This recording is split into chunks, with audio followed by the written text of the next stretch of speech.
Well, hello, hello, hello. I hope everybody is having a great day. I hope everybody was having a great week, actually. Oh, I had a weird moment today when I was waking up. I kept having dreams that I was already getting up and doing things, and then I'd wake up back in my bed. I hate when that happens. Those are always the strangest dreams because it's like in the moment everything feels super real.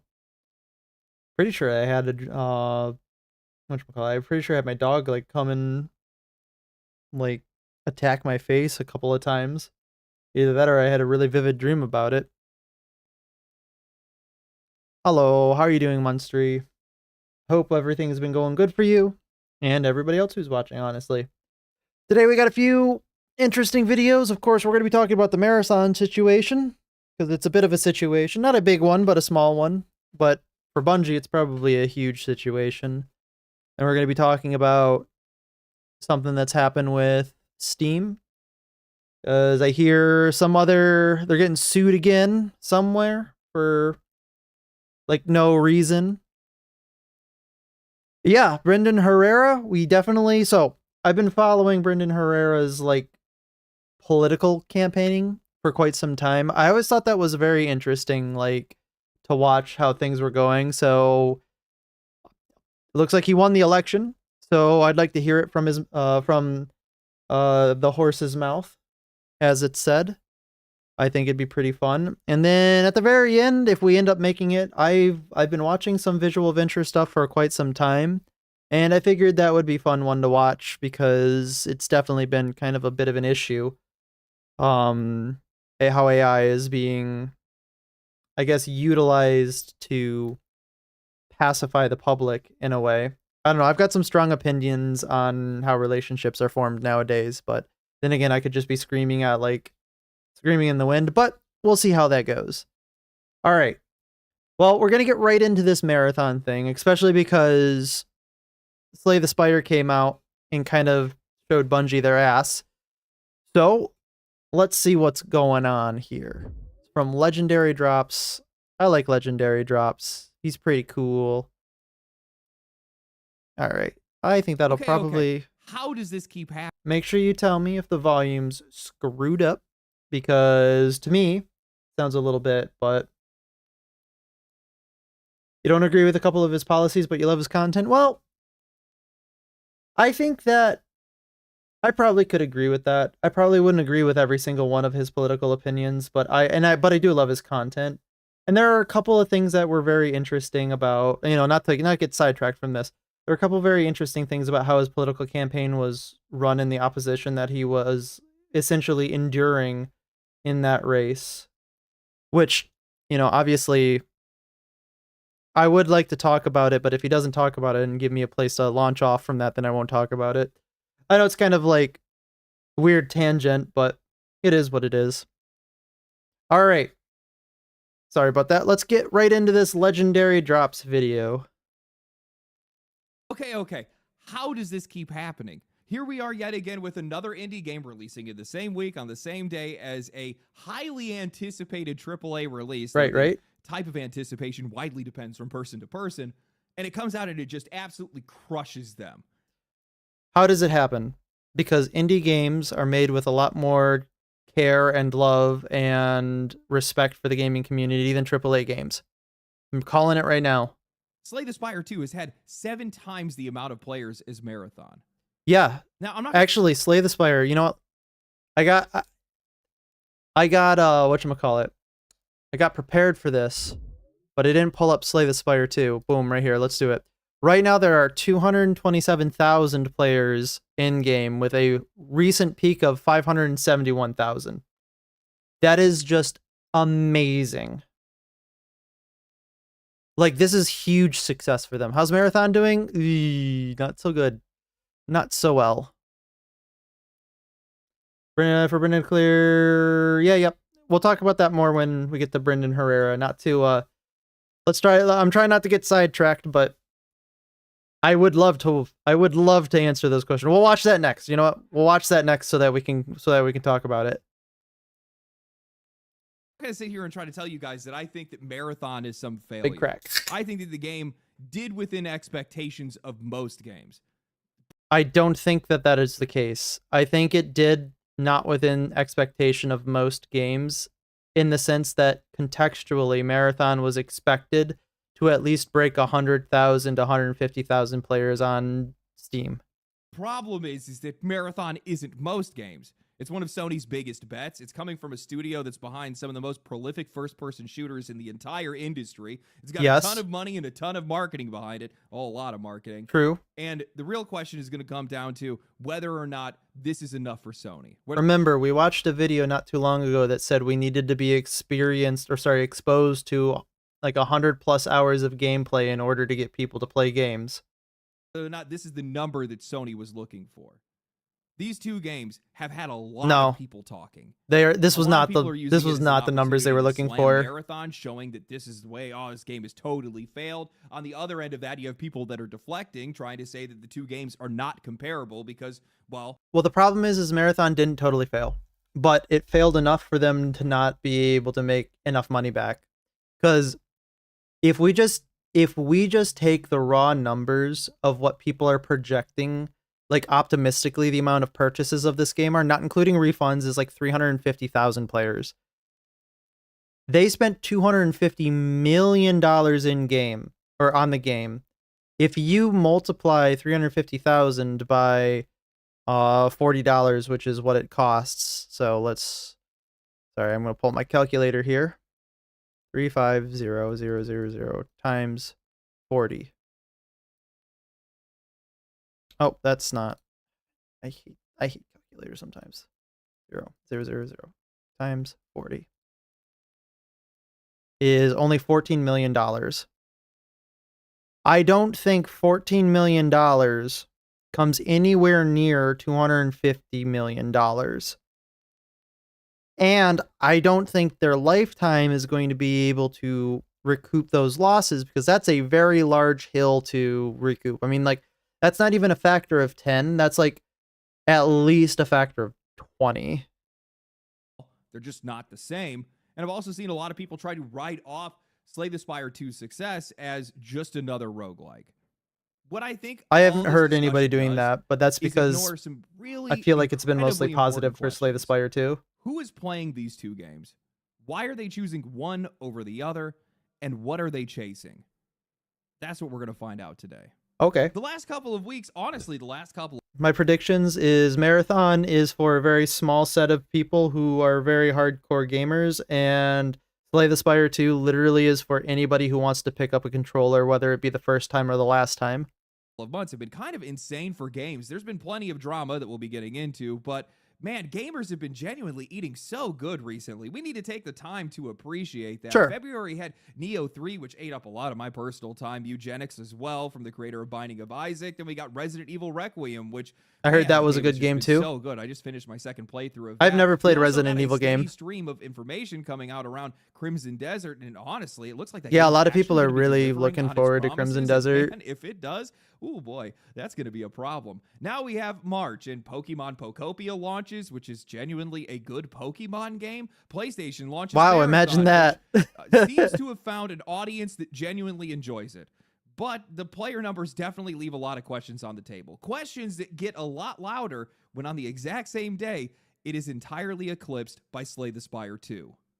The comparison of these two games... We left out a lot of great indie games that are releasing pretty much every day. Like, the quality of indie games for the last 2 years has just been slowly going up, and I have been so totally here for that. Flooded social media almost immediately. Marathon peaked at about 88,000 concurrent players. It lost momentum over the weekend, something that we normally don't. You can see right here, this dotted line, this trajectory.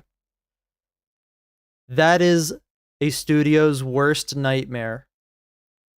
And it never broke over 80K again. Slay the Spire 2, however, launched to over 175,000 players, and it kept climbing day after day, eventually hitting a peak of 570,000 concurrent players. It is now the 20th most played game in Steam history. These are absolutely absurd numbers. Now, I've seen a lot of people estimate how many copies Marathon has sold. That's the game that most people are the most curious about right now. And well, most of the math that I've seen has been pretty flawed, with people overcomplicating it more than they need to. The simplest way for you guys to be able to gauge how a game is done is just look for a game with similar launch performance and see what that studio reported. Marathon peaked at around 88,000 concurrent players, and the closest comparable across all platforms is actually Dragon Age The Veilguard. Oh no, that's not good. Ooh, being compared to Dragon Age The Veilguard. Actually had more players, about 1,000 players higher than them. EA reported that game had engaged 1.5 million. The difference is, though, the problem is that is a single player game which people are going to be putting down later, and Marathon is a consistent online live service that they need people to be returning to. So I don't know if that's even like a great comparison if we really sit down and were honest about it, but it could be good. It could be indicative, I would expect, of how many initial sales they had. So in players at launch, whatever that means, but Marathon is likely sitting right around there, likely just below that, or maybe just at 1 million copies sold. Now, a critical difference between these two releases that I think is really important. So we'll go ahead and say, sure, maybe they sold 1 million copies. That's still 40 million that they got back on it, right? That means they still have to make up 210 million more somewhere along the way. I don't know, like, I don't think getting 40 million back on a $250 million investment, allegedly, I don't think that's a success. Like, I don't think that they could find that to be a success. And I don't think that they're going to be able to make that back over 3 years. They don't have the player base for it, especially because everybody's not really on fire for, like, you know, the entire skins are... I've been hearing their skins and whatever their cash shop items, whatever those are uninspired. So it's like, okay, you got people who really don't think it's the greatest already, and people don't want to be spending money on that game. You've got kind of a recipe for disaster, at least as what I'm trying to see from it. Granted, you know, everybody does say that the gunplay is great, which is good. That's a positive for it. I'm happy that people are liking the mechanics of the game. I don't think that's going to be enough to carry it, though. Important to take notice of is that GamesIndustry.biz ran a piece noting that Slay the Spire 2 was not multi-platform. This game was only on Steam, and it has already sold over 2.8 million units based on available data. And that is a huge W for Megacrit. Oh my god. I love this. 43%. I'm so happy that they earned this, by the way. Massive market. Now, I love this because this is a 10-person studio team that is making a $25 deck builder that's cracking into markets that AAA publishers are spending hundreds of millions of dollars and they can't even reach. I think this is a bit poetic that the games industry has been spending years chasing larger and larger audiences, and in that pursuit, they've managed to shrink the audience. And then they get mogged on by a developer studio with only 10 people. That they do have, while also somehow ignoring one of the making silly card game entire world. Even Megacrit, the developers of the game, couldn't help themselves. They jumped onto Twitter posting congratulations to Marathon team on their launch. Oh no. This was one of the tweets of all time that did not age well, like, at all. Because, like, I believe, and a lot of people believe, and I think it's right, that these people from Megacrit, whoever made this tweet, came at it with complete sincerity. They were actually being like, we're so happy that you guys are releasing, you know, and please don't forget about Slay the Spire, because they were worried that they would be eclipsed by Marathon. And now we live in a post-Marathon release world where Marathon kind of got dunked on by them. And it's like, ooh, this didn't age well, did it? Don't let a small indie passion project pass you by just because Slay the Spire 2 is out. Man, absolutely brutal. Guys, Megacrit is a 10-person studio that dropped a single trailer announcing their early access launch. Bungie is an 800-developer studio backed by PlayStation, throwing everything at the least wall, that's what I heard about their tweet. Even close. I mean, PlayStation is known for spending heavily on their marketing, but this might be one of their most aggressive campaigns that I have ever seen. Honestly, I would not be surprised if they spent over $200 million just on their marketing campaign. They sponsored nearly every... Which is ridiculous, by the way. You shouldn't be like, if you are having to market a product for over, you know, we'll just say over the budget of the game itself, then you need to really be asking serious questions of whether or not that game should exist in the first place. Mostly because it's like a good game is going to survive on word of mouth alone, and we've seen this time and time again. We can point out the Soulsborne series. We can point out pretty much all indie game successes like Balatro, or even smaller releases like Slay the Spire, the original one. People who hear that a game is good are going to play the good game. They're not going to be swayed by an incredible market push just to get people to buy your product and then drop it like within a week. People are tired of that. They don't want that anymore. If your game has more than half of its budget towards marketing, maybe it deserves the die in the can. Let's put it that way. Every content creator under the sun. They ran a full suite of ads. They built out an ARG experience so that players could hunt down lore and real clues and stuff like that in real life. They have an entire song that was written and recorded by Poppy. And they, by the way, that ARG stuff, it seems like they're trying to do, but on a greater scale or bigger scale, what indie games do with the way that they like launch their stuff. The problem is they're missing the passion about it, right? Because I know that there was an ARG associated with like Inscription and stuff like that, but people actually wanted to figure it out. This is my first time hearing about the ARG for Marathon. Ran an advertisement presenting the game's prosthetics and shells as real technology to prank unsuspecting guests. Now, honestly, I'm not even going to throw shade at any of this other than the money that they spent, but a lot of this stuff was genuinely cool. I think it gets the community involved almost immediately, and it all fits the theme of the game really well, but you guys just... I don't know if any of these... I don't even know if any of these people who would be like... they're advertising to, I don't think... I mean, this guy probably picks up a game. I don't know. Because like I don't even think that that's part of their community. A studio that's now walking back their own trash talk because they look like the bully for outperforming you. Yeah, this is it right here. It wasn't supposed to be shade. We were being sarcastic. Didn't know we'd blow up quite to the degree we did. Jesus. Trash talk because they look like the bully for outperforming you. I'd feel real bad if I were them. I'd be like, oh, I didn't mean it. I swear. By attention, but not interest. PlayStation spent a lot of money here, and the market just didn't care. When you look at the reception of both of these games, I think the outcome makes a lot of sense. Slay the Spire 2 is a sequel to one of the most beloved and widely played indie games in the entire scene. It's $25. True. And very true. Even less if you actually buy the first one. They give you a discount on it. The studio has oh, really? I didn't even know that. That's really cool. More and more people are choosing to actively support indie developers. It's a known quantity in every sense. Marathon, on the other hand, is a pile of uncertainty. It's probably because the people who do ARGs aren't the ones who play games like Marathon. Yeah, that's probably a good argument as to why nobody heard about it, or why I didn't hear about it rather. But at the same time, then why are you running an ARG? These big companies, I would assume, have the ability to look at who their core audience is or who their audience is in general and realize that, at least I would assume, the people in their audience wouldn't care for an ARG. So they're trying to reach out to, I guess, other audiences, but I don't think that that's necessarily what you need to do because your audience is already there. You're Bungie. Make a game for your audience. Don't make a game trying to get in people who aren't going to play the game to begin with.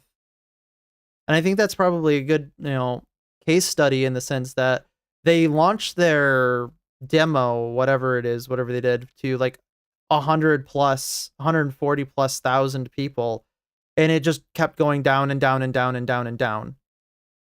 Because I think they tried to get more people into it, but they're not going to stay around. They don't want to play this game forever. Free-to-play market, which honestly, I don't really think would be much of a deal breaker if it wasn't for the fact that Bungie has spent years thoroughly torching their own reputation. Egregious monetization, removing paid content that players had already paid for, repeated controversies over stolen artwork, and essentially sacrificing Destiny 2. The stolen artwork controversy really was bad. And yeah, I don't know how that resolved. I don't remember how that resolved, but it was just like, oh no, you can't be doing that. Because what they did is they basically took an artist's like portfolio and just ripped it right from the web and put it into as art assets into their game. And they were caught because they left they were so lazy they left like the artist's like watermark on it, which is just like, are you kidding me? On the altar of this new game, turning their own audience against them in the process. It's literally the meme of the shiny new favorite. And even with the game out Oh yeah, now, Destiny's probably going to be suffering Marathon is a too. known quantity. I mean, PlayStation themselves don't actually seem to be completely sure of what the game is. They've been asking reviewers to hold off their coverage until late March when This is insane that you would do this. This is insane that you would say you can't make a review until the DLC comes out or until the like actual game comes out. It's like, what? Game released, bro. It's not an early access. Bungie plans to release the Cryo Archive, a raid-like scenario reminiscent of Destiny that some believe is the final piece that's going to make the whole experience click. The argument being that I mean, you've judging already the game soured without people. It just isn't a complete picture. And my question Like, is, people are then already why soured did you by it. guys They sell don't the want complete experience. They don't want Well, to play this game asking anymore. reviewers to hold off is only going to build distrust. It's going to make players feel like this game is getting preferential treatment that it wouldn't be getting otherwise. And honestly, those players would be right if critics are either delaying their coverage or carving out caveats for content that doesn't even exist yet.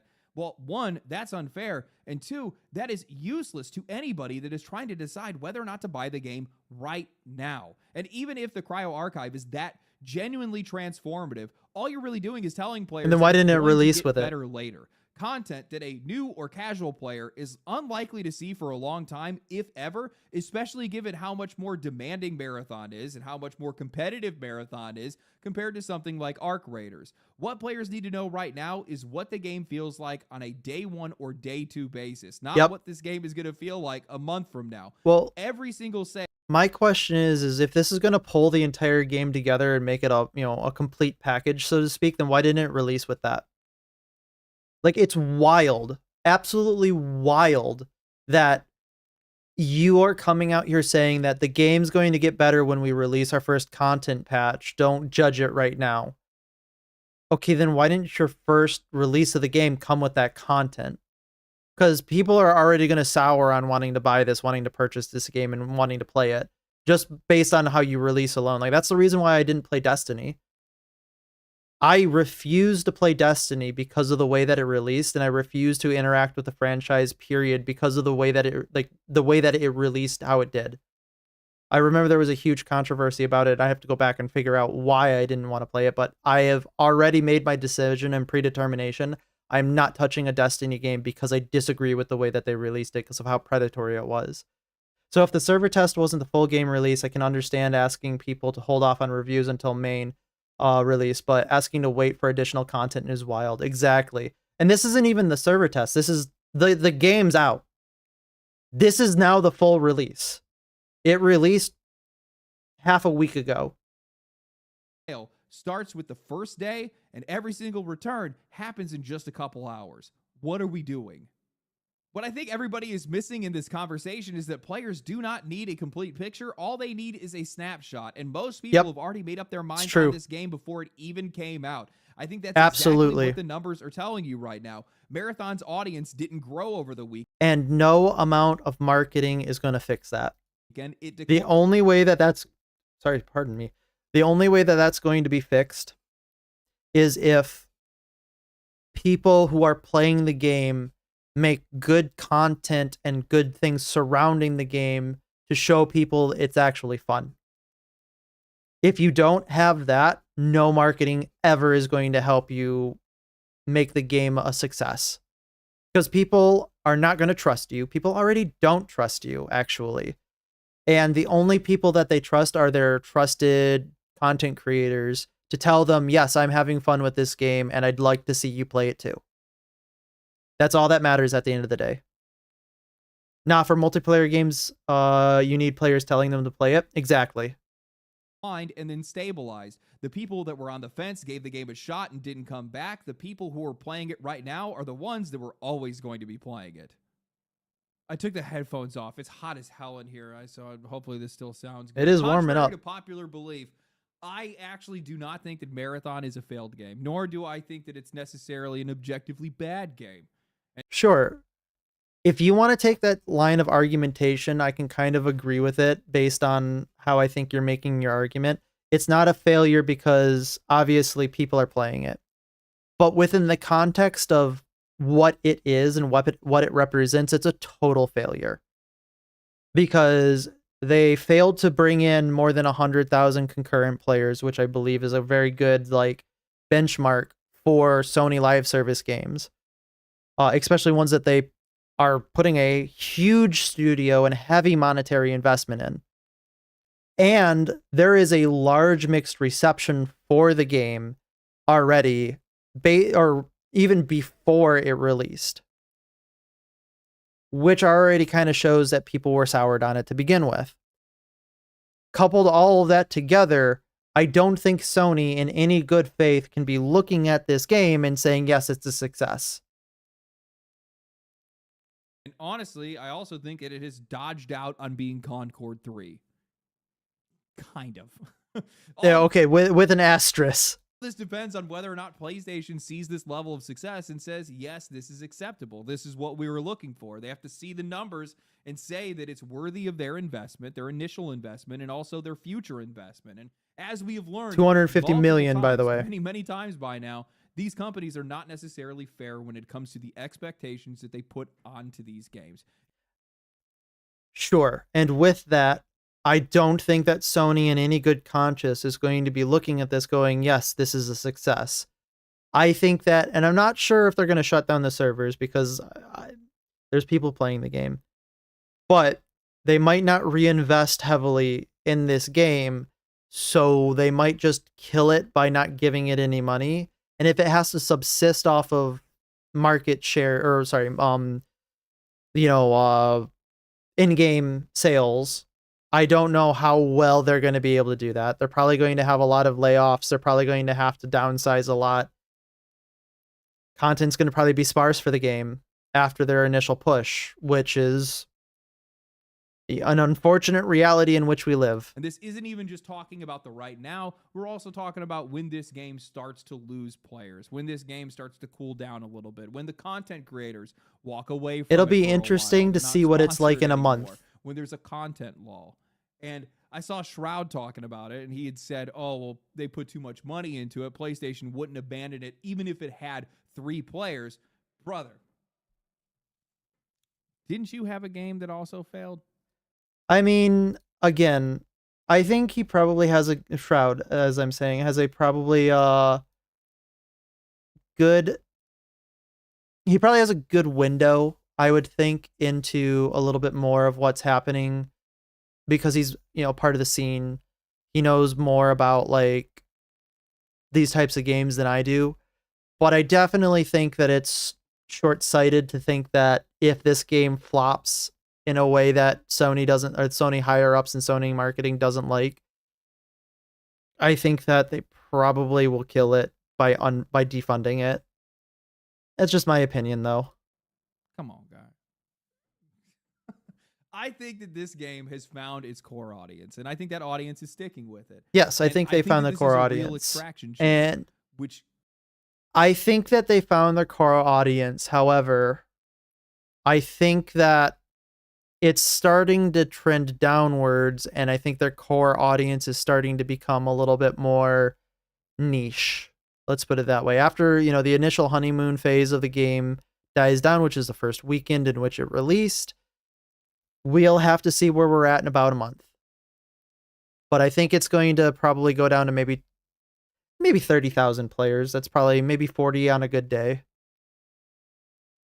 Kind of ends up being a problem. It does make sure that audience is incredibly passionate, and it also does at the same time make that this audience is probably going to be much smaller than Sony probably originally thought it was going to be. It's already much smaller than Sony originally thought it was going to be. It's not very forgiving. And when you have this raid style content that's being touted as the end game, well, it's going to be really hard for a lot of players, the wide audience, the majority audience, to be able to enjoy that content when they're constantly losing their stuff all of the time. And I can't imagine that raid is going to be all that fun if you do not have some of the best equipment available to be able to take it on. Now, I don't know if Sony is okay with this game being a Helldivers 2, a game that is hot in a season but colder for the year. That's something that we're going to have to wait to find out.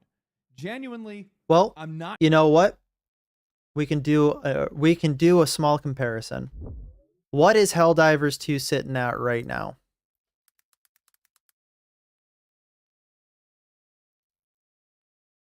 $49,000 players, 54 peak. Their 24-hour peak is higher than players right now. Players right now is 49. This game's been out for 2 years now, year and a half. Is nearly the same as Marathon. Let's see, where's their peak? 70,000. Where's Cyberstan actually? I think this is Cyberstan right here. No, this has to be right here. So Cyberstan peaked with 173,000, which was higher than their other numbers. Yeah, right here, March Towards Tyranny. There's their huge peak. They're getting pretty consistently around the mid 150,000s as their peaks. I think that Helldivers is in a little bit different of a category than Marathon because of the way that it's the game that it is. It is much more of a casual player friendly because it's strictly PvE. And I can't think that Marathon is going to be able to emulate the success of Helldivers. Not shitting on Marathon, okay?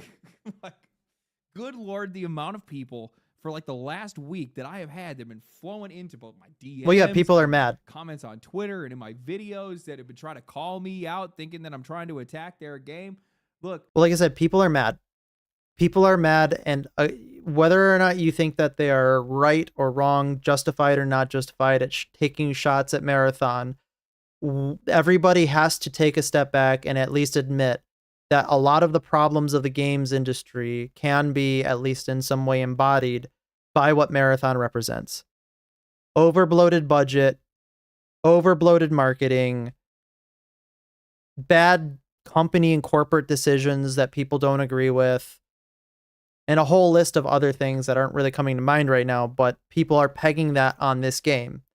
And they make themselves an easy target for it because they are Bungie and they haven't released to a Bungie game, at least insofar as excitement, hype. It's nothing like Halo. It's nothing like old Marathon. And it's following industry trends. It's not innovative. So people are hating on it because of what it's not because of what it is, really in the abstract. It has been some of the most insecure behavior that I think that I have ever seen. But I realized something in that. Sure, people shouldn't has a source. It's coming from. Yeah, people shouldn't be messaging content creators saying you're not on my side. That's really parasocial. Somewhere. That insecurity is a self-defense, and I think that it's something that is working to both the negative and also the benefit of Marathon, but also the same for Slay the Spire. For me personally, I've been trying to give Marathon a fair shot, and I'll be honest with you guys, that has been a struggle as somebody who is predisposed to hating Bungie, but the game does have things that I love. For as jaded as I am as a Destiny player who lost content that I paid for, I cannot deny that this game feels incredible to play. The movement, the gunplay, their take on science fiction, the worlds that they build, all of that stuff. That's all still here. That's all still Bungie that's showing up in Marathon. But Marathon, man, this game is so over-designed. It's like one of those pretentious fashion shows where it's all fashion and no function. The game looks incredible. I can totally agree with that. That you genuinely cannot find anywhere else. And then you open a menu and your brain just starts to melt. Information, item. I mean, I'm going to be completely honest. Like I said, my complete opinion, I hate this art style. It's gaudy and ugly. And I think that they shouldn't have gone this way. I don't like it. But that's my opinion. Purchases all scattered in different ways that make the game just so needlessly confusing. I get that buying specific items from specific factions is lore accurate, but I should be able to sort this stuff by what I actually need. Meds, ammo, whatever else, without feeling like I need to go on a damn treasure hunt. There's no crafting. Yeah, I have no idea what these menus are like because I haven't interacted with them. I just heard that everybody hates them. You're making out in the field. Players and NPCs are blurring together in the moment. Sound feels like it's tight in some areas and then loose in others, which is just crazy. Oh, so it's just underbaked. Low-grade, constant confusion that just never really lifts from me. And the neon colors everywhere. Again, I understand it's on theme, but your eyes are drawn to nothing. Basically, your eyes are looking at just big random red objects. I could see and pink that. objects and yellow objects. It's just Where your eyes all don't know where to visual look. noise. Now, the problem that I'm having is that I don't know how much of that is the game and how much of that is me. I have never had this happen before. It's the game. but It's I the art cannot direction. tell It's if these things 100% the genuinely art bother direction. me, or if it's just that I have nothing left to give. I don't trust Bungie. I'm exhausted with live service. The rate that these games launch and die every Like I said, I'm gonna go out on a limb. I think you, like me, at least, again, this is my speculation in my opinion, are genuinely bothered by the art style because it is made to be abrasive. That's why I don't like it. It is made to make you feel uncomfortable. It is made to make you feel like the overwhelming presence of brutalism.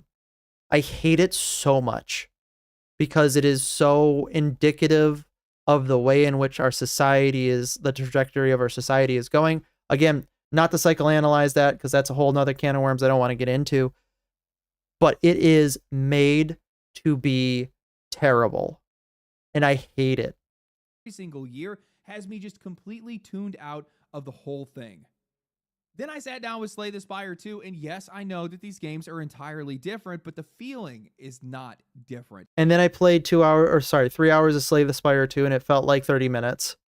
Playing a game shouldn't feel this different. I was immediately in a flow state. Every single mechanic was so curious and inviting. The tooltips were explaining themselves right there on the card. The menus were so simple to be able to navigate. I'm getting that little hit of reward every time I take down an elite or something else clicks. I just couldn't stop. And when I finally put the game down, I didn't feel exhausted. I didn't feel like I was committed to anything because I wanted to play it more. Be there whenever I came back to it. There is this simple, I wanted to play for another 6 hours. Bliss in that simple sense of security. This is something that I think returns to what a lot of classic games used to feel like, where the experience was all about discovering things on your own and taking your time, where the tools were simple, but everything just felt limitless. And then I started wondering, maybe there's a lot of other people that are chasing that exact same feeling. Something that the games industry just hasn't come to terms with yet is that while they love gambling on live service games because the upside is insane, one successful game is going to effectively just make them immune to all the failures that they had before, wiping the slate clean. What they don't account for is that while those failures may not hurt them... I don't know about that. I don't know if one successful game will wipe away all their failures. And the reason why I don't know if one successful game will wipe away all their failures is because I think that they're starting to work with a pretty major deficit. Because if you're continuing to break even, you're actually kind of like losing in a way because you have to continue to iterate upon your design. So I think that even if they're breaking even, they're still technically losing. I don't know. I think it's not going well for them. They absolutely hurt the players. Live service games ask a lot from us. Marathon is not just some 40-hour that's purchase. true. It is a game. They ask you for your time, which is a bigger ask. Money, more faith in the studio, more faith. I said it's not about time. It's not about money. It's about time. Play the game. Spend your time in the game. Do this game while you are not doing other things. And also spend your free time thinking about the game or doing something about the game. They're not even just asking for your, entertainment time. They're asking for, your attention as well outside of the game. And that is a lot of people aren't willing to do that because there's better games. Roadmap, more faith in a future that is genuinely unclear. And that ask lands a lot differently when players have watched so many of these games just disappear. Every time a live service game shuts down, real people get hurt by it. And I'm not just talking about the developers in this instance, because while we can sit around and we can meme all day, and while a lot of these games we can say are not made for you and I, or honestly the vast majority of people, there are a few people who genuinely do enjoy these games, and the number of those players is just accruing over time. I guarantee that... I can agree to that. However, I don't think you can keep an entire huge project like this afloat on the small audience that it curates. You need to have a fairly large general audience, I would assume, to keep a game like this afloat. There are people who bought skins in Multiverses, in The Cycle Frontier, in Concord, in Suicide Squad Kills the Justice League, in Highguard. Actually, I know that's a fact because I just recently jumped into a match of Highguard just to grab some footage before the game's eventual shutdown. Rest in peace. There were people that were wearing paid skins. people who cared, people who were invested, and that all just gets taken away because these games are not hitting a benchmark that has nothing to do with them. I'm going to be completely fair. If you buy a cosmetic in a game, you should just expect that money to be just gone, poof. You're not entitled to anything coming back to you because we all know that games like this can be shut down at any point in time. If you purchase something in a game, it should be really only for your enjoyment. And you also have should have the cognitive dissonance of knowing that it's going to be taken away inevitably at some point in time. That's just how it is. So I can't really feel bad for people who spent money on a game that shuts down because we all know that the game was going to shut down eventually. Sure, you might be able to make an argument that they didn't think it was going to shut down so soon, but I mean, it could just end tomorrow. Like tomorrow we could get, I don't know, attacked by some foreign nation and take down the internet for the next 3 years. That's basically the same thing. You spent money on something and now it's gone. Literally anything can happen. So if you spend money in a game, I really can't, gel with this argument because it could be taken away at any point in time at the dev's discretion too.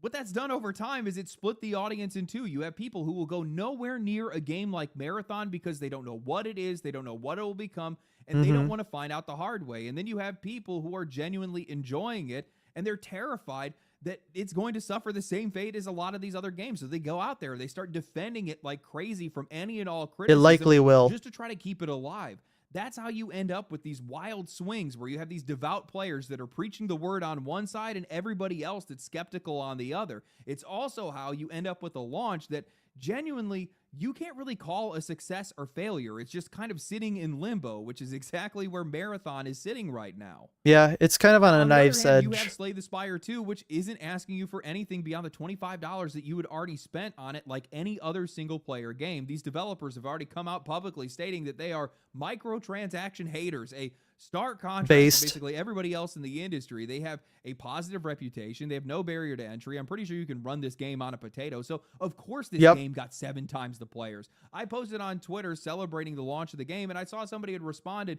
to be fair, this is the most casual of casual games. Literally anybody could play it. Like, wow. Oh my God. That's like exactly what you kind of want to go for a huge, massive, successful hit. He cracked the code. That was supposed to be some criticism or some equalizer. And like, don't get me wrong, I'm not like a huge casual games stan or anything like that, but I think they have their place. Like, I like casual games, but I also like competitive games at the same time. I think that the industry needs a healthy mix of both, and whichever one you like is whichever one you like. But it is undeniable that a game that anybody can play, easy to pick up, that will be ran on literally any device, that is for like a casual audience, will pick up much more traction, much more players than any other type of game. I said, to be fair, that smells like success. Yes. What they're describing as the negative, low barrier to entry, accessible to everybody, no steep learning curve that's going to keep people out. That's exactly why more than 2.8 million people bought it almost immediately. Yep. The games industry keeps trying to lock players down, stretching out these games and their play time and their attention and all these different things beyond what any player can realistically give any of these guys. And it's just not working. Slay the Spire 2. It's not going anywhere. It doesn't need to hold 100 million thousand concurrent players. Yeah, once you bought it, you got it. Just to be able to justify its existence, it already has made its money cleanly from a $25 purchase and no servers to maintain. And all they got to worry about is just keep building on the game from its early access while it's already a smashing success. Yep. Megacrit didn't have to spend hundreds of millions of dollars in marketing or anything else, which means that they just basically get all of the money in return that they spent. And it's an enormous. They made like 2 guys. trailers. Keep making games, and the game itself, and they were both bangers. Permanent, waiting for whoever wants it. Next week, next year, 5 years from now, you cannot say that about a lot of these live service games. I think that permanence is a form of trust, and trust is something that is in very short supply in the games industry. When I look at how a lot of these indie games are getting support and they're just snowballing year after year with every single one of these releases seeming to land harder than the last, I don't think that that's people that are just discovering good games. I think that's a signal. Players are tired. They're tired of the indifference towards the future of their hobby. They're tired of games disappearing, tired of money that they're spending on something that is just being taken away, tired of being asked to put faith in studios that just haven't earned it. And every single time they open their wallet up for a Well, we'll be fair here in this instance. Bungie didn't just not earn it. Bungie actively killed it. Mega Crit over a Bungie over a decade. So. I had to motivate myself to play Marathon. I could not peel myself away from Slay the Spire 2. Same. Damn, is that game addicting. Once you start unlocking stuff, once you start figuring out new builds for some of the characters, I played the first game. I think I beat it in like 50 hours or something like that. I got 10 hours into this one. I'm probably just going to burn straight through it. I have a problem with roguelikes. I'm going to be honest with you guys. Once I'm in, you have a problem with good games. Because of the fact that, like, I don't know if you guys run into this, but when you play roguelikes, like, they all play so differently. There's that initial adjustment phase that you kind of got to get over, and once you get past that, you're kind of locked into it. You know, I saw this guy post on Twitter. This had me dying. And he had said that I am a indies good, AAA bad grifter. Indies good, AAA bad grifter. First of all, what does that word even mean, grifter? Doesn't mean anything anymore. So that really told me nothing. Second of all, indies are good. AAA is, for the most part, or at least I would say the majority stake, bad. There are some good AAA games out there. But the good AAA games that we would say, or anybody would say is good, would probably not be the games that they would say would be good. These people have lost the meaning of that term. It's forever gone. It's gone. And that and a bunch of other words. When did supporting indies over billion-dollar AAA companies turn into a grift? That's what I would like to know. But I'll tell you guys what I told him. And when they disagreed with you? Again, I am a natural-born hater, baby. I think you and everybody else, honestly. By an industry that left me behind, and I have no problem with championing an industry that I see that's trying to bring it back. Am I picking sides? You fucking better bet I am. You know, Hell yeah, brother. I don't want Marathon to fail. I see that people really like the game. And while I definitely have a jaded history, I can still see that there's some of that Bungie magic that's being... I have a little bit more based of an opinion than that. I don't want it to fail if it's a good game. I do want it to fail if it's a bad game. And if the sum of its parts is bad and it fails, then the games industry becomes better because that which is good will then continue to proliferate the good traits of the game. So I'm hoping that by making games that are mid and games that are bad fail, we get better games out of it. I don't want anybody to be adversely harmed by anything, but I also live in reality land where good decisions give good results and bad decisions also give bad results. Being squeezed out of it in some way. And I would kind of like to see them try to iterate on that. The question just becomes whether or not that's what Sony wants, whether this game's success is what Sony sees as a success. Now, the one thing that I will say is it does seem like Sony did just greenlight another project with the company, so maybe that means all clear. Who knows? I don't know. I'm still going to try to give the game another fair shot. I need to try to play it with people and stuff like that too. But so far, I said we got to see where it's at in a month. Every single time I try it. Now, the other thing I'm going to say is, in times of uncertainty, people look for certainty. People look for something that they can find security in. And right now, in the games industry, honestly, in all walks of life, I think a lot of people are just feeling really uncertain right now. So yeah, I can agree to that. Look at a game that you can just buy one time, a game that you can afford, most importantly, that has a fixed future, it makes a lot more sense to be able to invest in something like that than something that... And one where you can put basically where you can put $25 down and get like 3 times that amount in playtime. Invest in live service right now. I think people have kind of had enough. Anyway, hope you guys enjoyed the video. If you did enjoy the video, like the video, subscribe to the channel, follow me on Twitch, follow me on Twitter, follow me on YouTube, subscribe to the channel. Hell yeah, brother. For whatever reason, that doesn't even make any actual sense. Make sure you guys comment down below and like the video. Like it twice. Is that possible? No, if you like it again, you'll unlike it. Don't do that. Just We'll like it once. we'll hit you. We'll hit you with the like. Catch you guys in the next one. Stay cool, stay righteous, stay safe. Family. Family. Family. Well, oh, I'm not subscribed to him. Imagine. I didn't know I wasn't subscribed. But yeah, I definitely think that, like I said, there is a problem with a lot of what's been happening in the games industry, and I definitely think that we need to allow for a space for bad decisions to actually be called out for the failures that they are. But I can see what the other side is, where they're like, well, they don't want that to destroy a game that they want. But unfortunately, I think that that's kind of where we're heading. All right. Well, I said we'll watch Brendan Herrera. We will. I need to real quickly change something here real quick behind the scene. I want to make sure that this, yeah.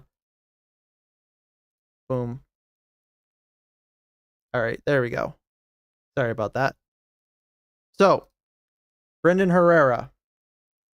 It looks like just won his election. I don't normally, or I haven't done a Brendan Herrera video yet, but I've been following it in my personal life, and I don't mind talking about it, especially because there's been, what I've seen, a lot of impropriety on the side of the incumbent, which hopefully we'll get to talk about. All right, Brendan. What's going on, guys? How was your week? It was okay. Before we get too mired down in the details, I'm just going to cut right to the chase. Ladies and gentlemen, we got him. Hell yeah. Battled Congressman Tony Gonzalez is announcing that he will not seek re-election this November. So on March 3rd... So for everybody who's not aware of what that controversy is, Tony Gonzalez was having an extramarital affair, alleged to be having an extramarital affair. I don't know if that's been proven or not, but it's nearly proven, with a staffer. This staffer then self-immolated in front of, I think, the Congress building. I'm not quite sure, but they did that, and people were not so happy about that.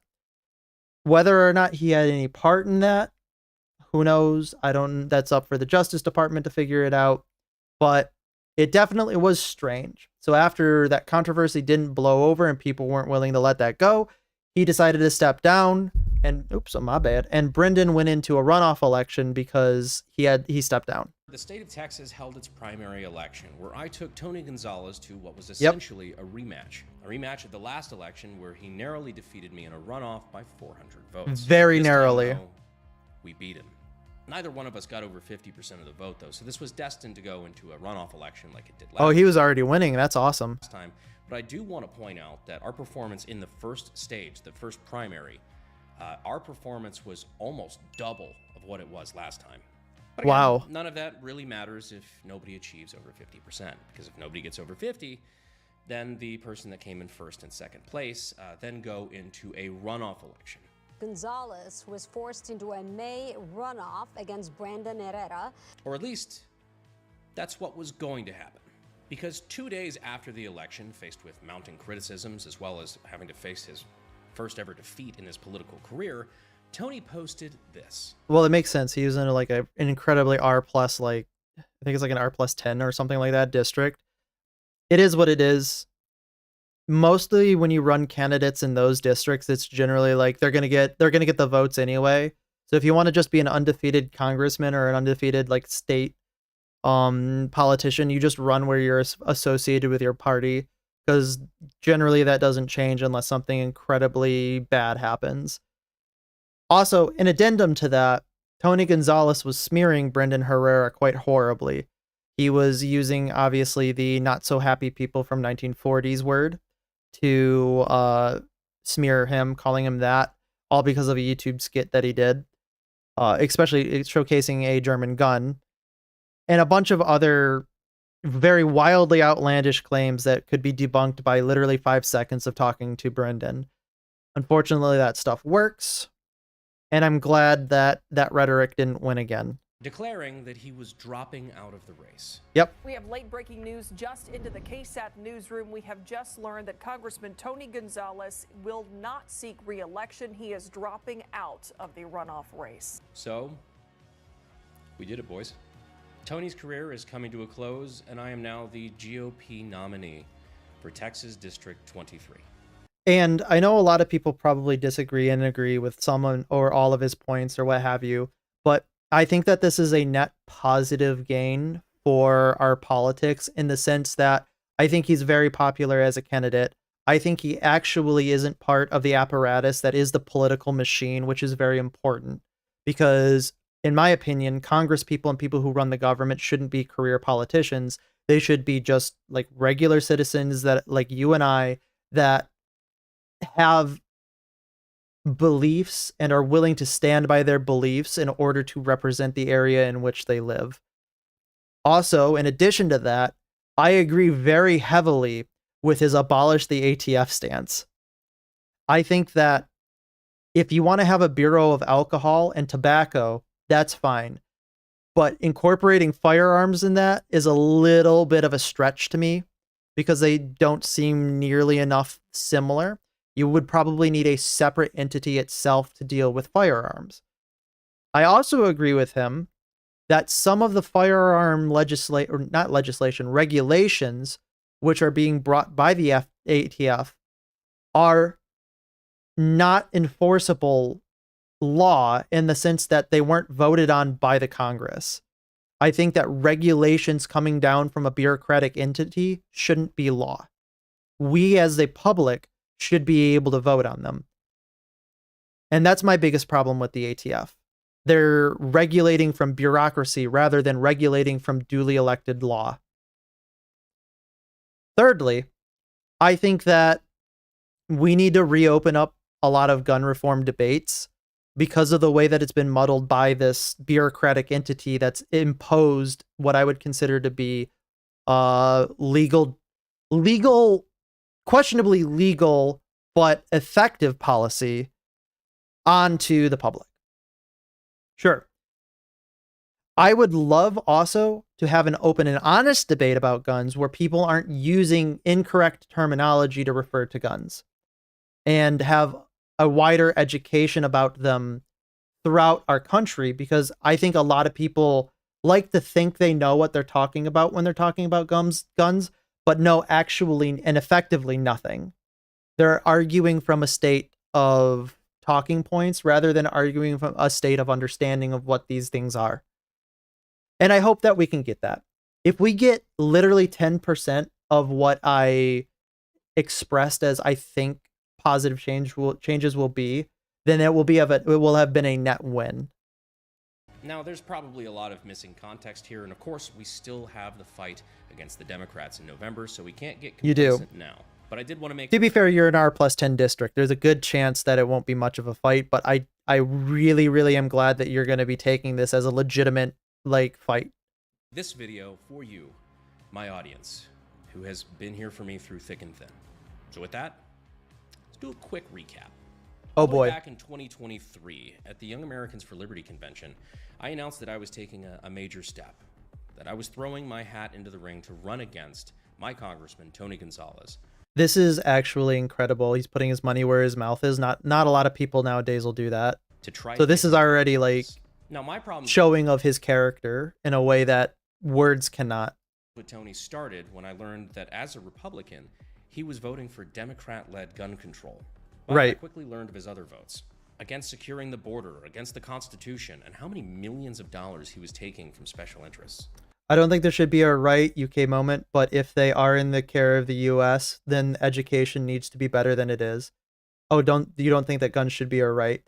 I'm not going to open up litigation into whether or not what dictates a right or not, but the only thing that I can say is in the Constitution, in the way that it is worded, the right to bear arms is enshrined in what we are as a country. I'm not also going to get into the translation debate because I don't think that's settled, although I definitely fall on one side of the argument rather than the other. However, if we look at it in an objective manner, guns for the United States citizen, at least symbolically and in a way mythologically, are a right as like a way of life for the United States. And the reason why I really want to kind of narrow that down is because as an American citizen, it's very different than the rest of the world. And I think our government is and always will be for the better if the citizens would be given the right to bear arms, because you are the last and final check against a tyrannical government. Which then I can go ahead and say, bringing in UK moment, you know, how much imposition has the government imposed upon you? And it might be different if you also had that right, or at least your citizenry also had that right. Which is another reason why we broke away from the crown. Like one of the reasons, not huge reason, but it was we didn't wish to have tyranny invoked upon us. And I definitely agree with you that the education needs to be better. And I'm trying to word this in such a way that's not like, not starting a debate. I'm just trying to give you, like, you know, from my perspective, that you are right, that it is very different, a way that an American would be thinking about this and a way that a UK citizen would be thinking about this. It's a different state of mind. So I'm agreeing with you that it is very different from one side of the pond to the other. Ultimately, I was worried that if I didn't get involved, my congressman would continue to vote and act this way with no consequences. That's another problem with local elections too, or local politicians, is that people do not follow what their local politicians have been voting on nearly as like nearly as closely as they should, because most people don't care, and that's fine. You don't have to care. The problem isn't with you who voted. The problem is with the person who's betraying the voting base. So I looked at our Republican primary and I jumped into the ring. Something I have some experience with. The thing is, we don't have a right to own a gun, but we definitely can. My main point was that if they are legal in the way that they are in the United States, the education around them needs to be it needs to be much better. I agree. I'm going to go ahead and totally agree with you on that. The reason why I went off onto a right tangent is because there is a very big difference in the way in which the left and the right inside of America itself determines what is or isn't the right that people have to it. And from that right springs a lot of, you know, second order and third order effects that aren't necessarily talked about. It needs to be much better than it is right now, since many don't understand how they impact society. I think you're right about they don't understand how they impact society, and that's where I was trying to like go with it, with second and third order effects, because of what they are and what they represent, and especially when I said mythologically represent, as well as I don't think that the education part of it necessarily needs to incorporate, you know, the societal implication of it, because I think that's beyond the scope of it. I think the only education that needs to be given to people is gun safety, what to look out for when somebody is obviously going off the handle, and getting people more familiar with the utilization and operation of firearms.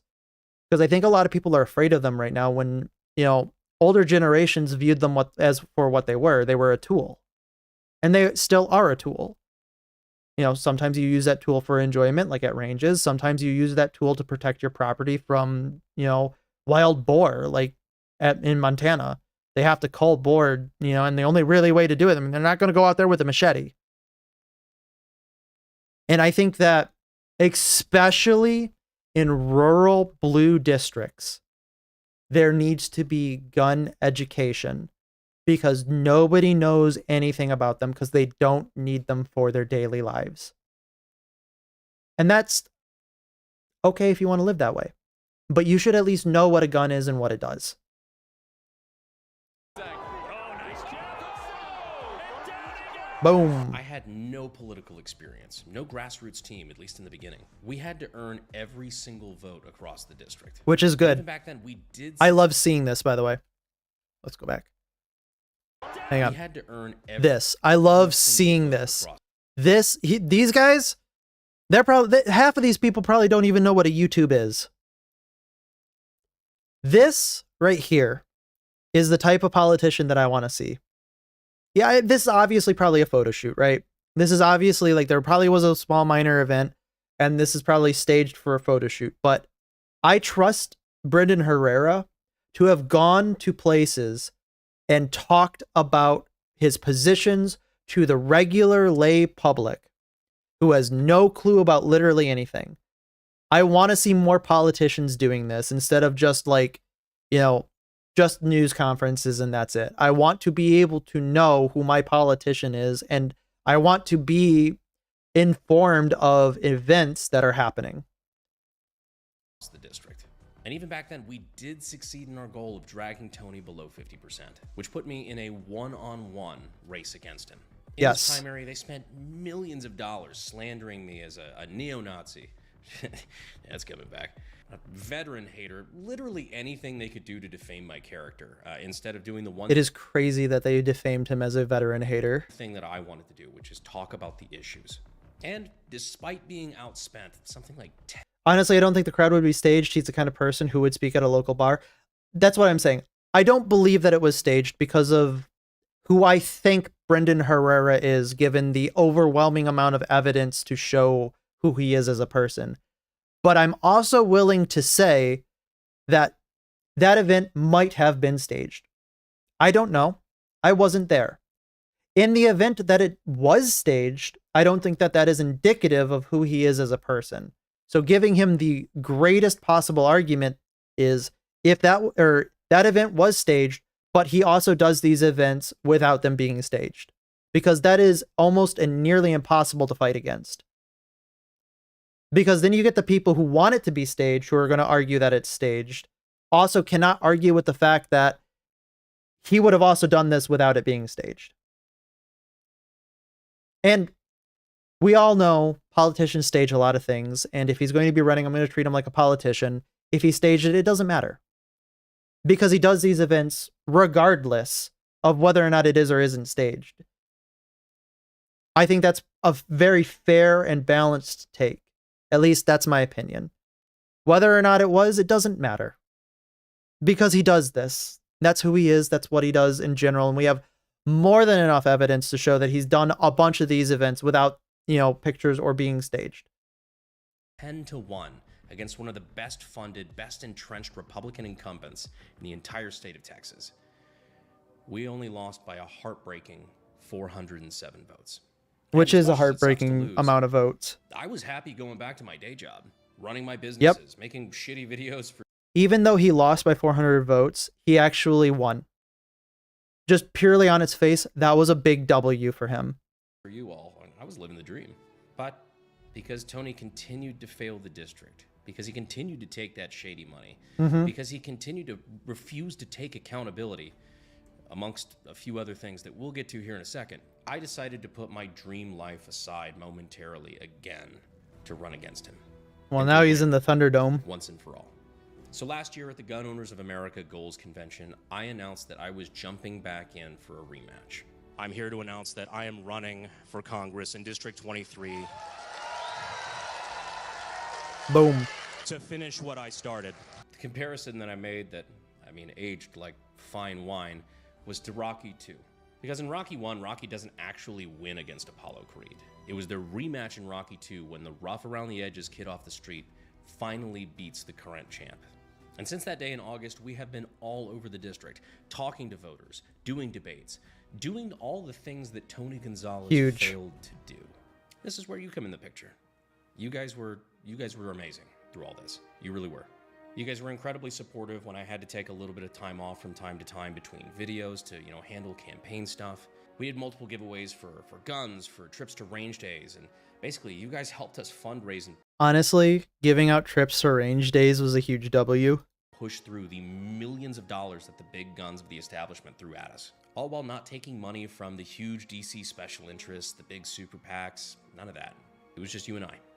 I mean, myself personally, I think I threw just over $500,000 of my own money into this race. Yeah, that is an incredible amount of money to have to run for a local office. Is it a local office? You know what? I keep saying local office. Let me check here. I want to make sure that I'm being right.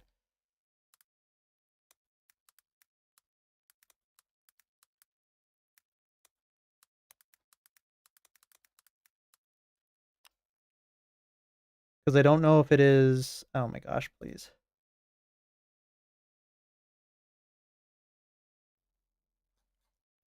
Brother, please.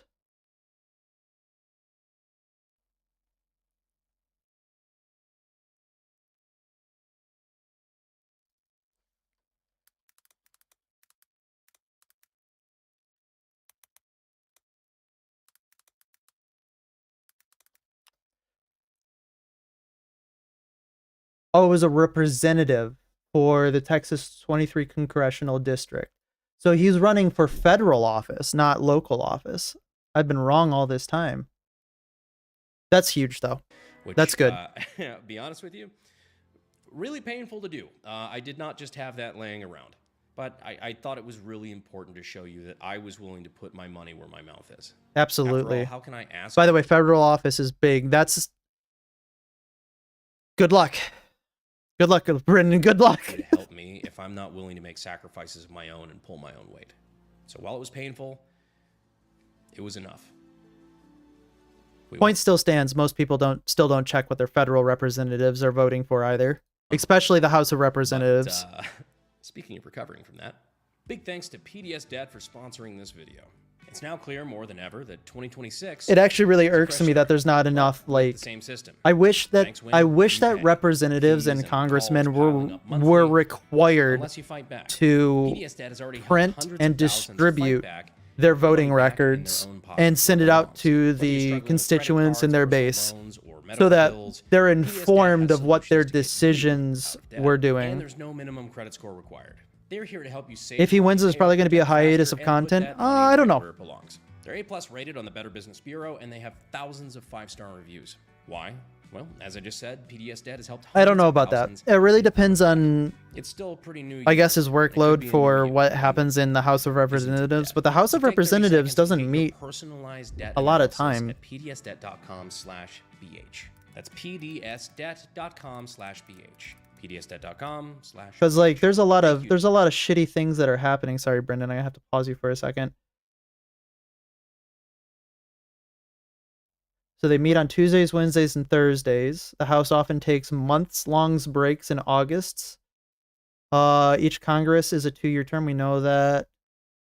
So back in the day, I believe it was the House of Representatives, was supposed to meet for essentially the winter months, and they were supposed to go, I think it was the entirety of the government, I'm not quite sure, but they were supposed to go in recess for the other half of the year during the summer so people can go back, get their affairs in order, do their farming and stuff like that.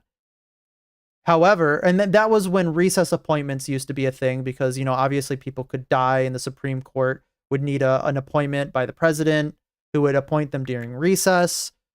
But that ruling is that if Congress meets essentially in 2 weeks or something like that, then they can run an approval process, or they can be, I think it is, Congress is considered to be in long recess if they don't meet within a period of 2 weeks.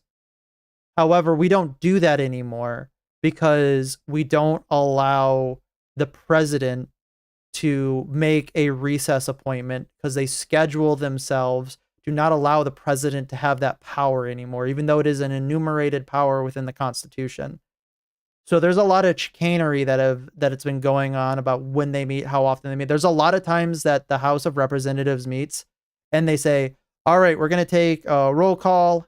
We're going to go into recess for the rest of the week or something like that, bang the gavel, and then they go into recess.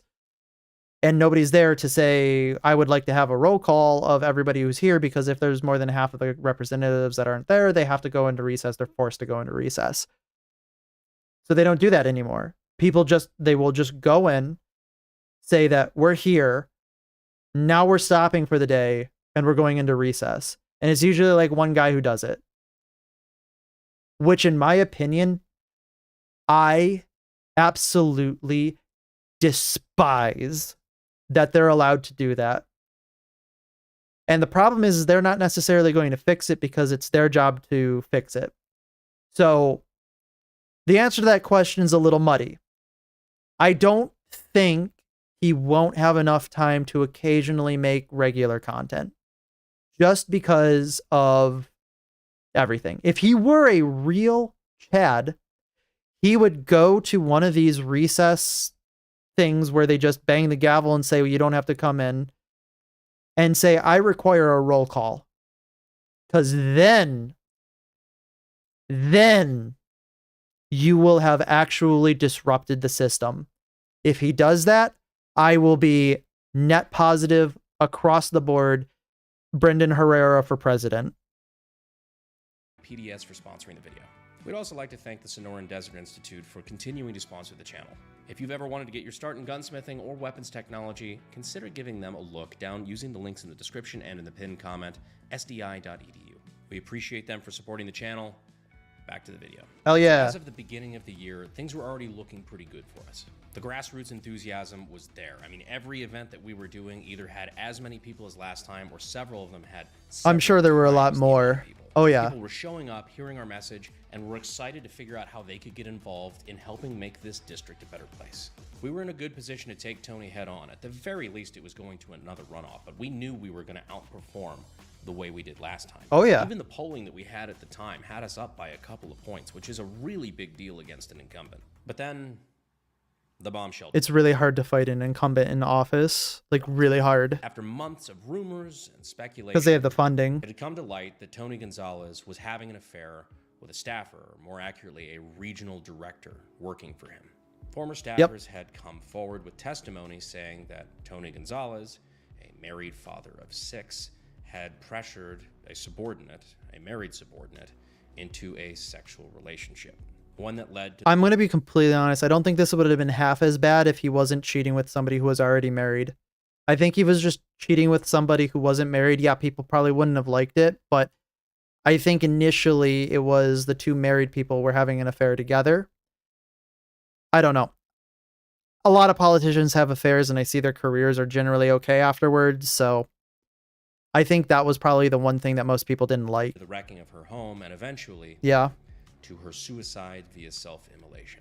And Rumors that we is had known that was since weird. Shortly after it happened, September 13th of last year, but all things that Tony Gonzalez ran from media. Because I think if I'm recalling correctly, like just to correct what I was saying, I think his rumored affair was around, but it was the self-immolation that really made people upset with him, of course.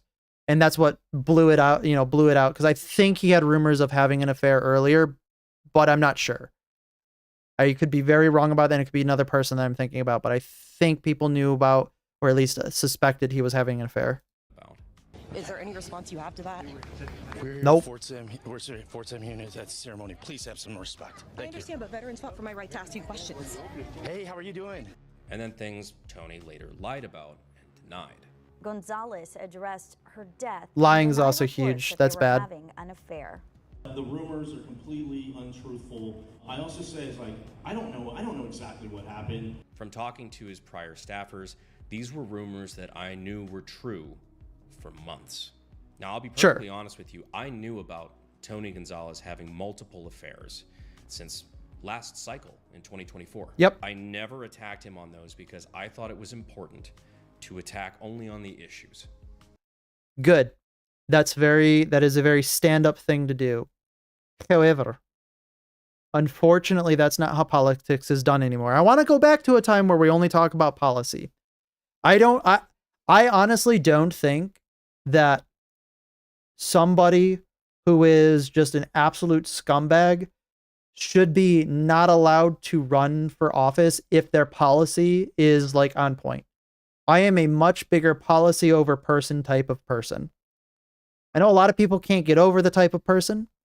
And that's understandable. If you don't like a guy, you don't like a guy. But if the policy is right and good for the country, I don't care who's running the policy, as long as the policy is being, you know, correct and oriented towards good. However, I will say that there are some exceptions. Obviously, there's some obvious exceptions in the sense that if somebody's, some type of scumbag murderer who's like very credibly done it, maybe even like an ex-felon, I don't know. I don't know if I'd want a murderer in there. But there is a little bit of wiggle room there if they obviously have been done their time and stuff like that. I don't know. It's a little bit, I don't know. But mostly if somebody's like a, cheater, just a jerk, terrible person, like maybe kicks puppies, I don't care about that. I care if their policy is good. I wish we would go back to policy-only debates. I have only ever run ads against Tony on policy because I think that that's what matters. Yep. That's what our district needs. We need somebody who's policy-focused. Meanwhile, he only ever ran personal smears on me. Yep. But this was a bridge too far. Now a young woman is dead. He was the subject of a House ethics investigation over breaking House rules from pressuring a subordinate into a sexual relationship. And on top of it, yeah, those text cardinal sin, in messages my were opinion, awful. He lied about it. He lied to the voters. He lied to the media. And even beyond that, he called me a liar for telling the truth. I can stomach a lot of things, but you do not defame my name. You do not call me a liar, especially when both of us know that I'm telling the truth. So that renewed a passion for this.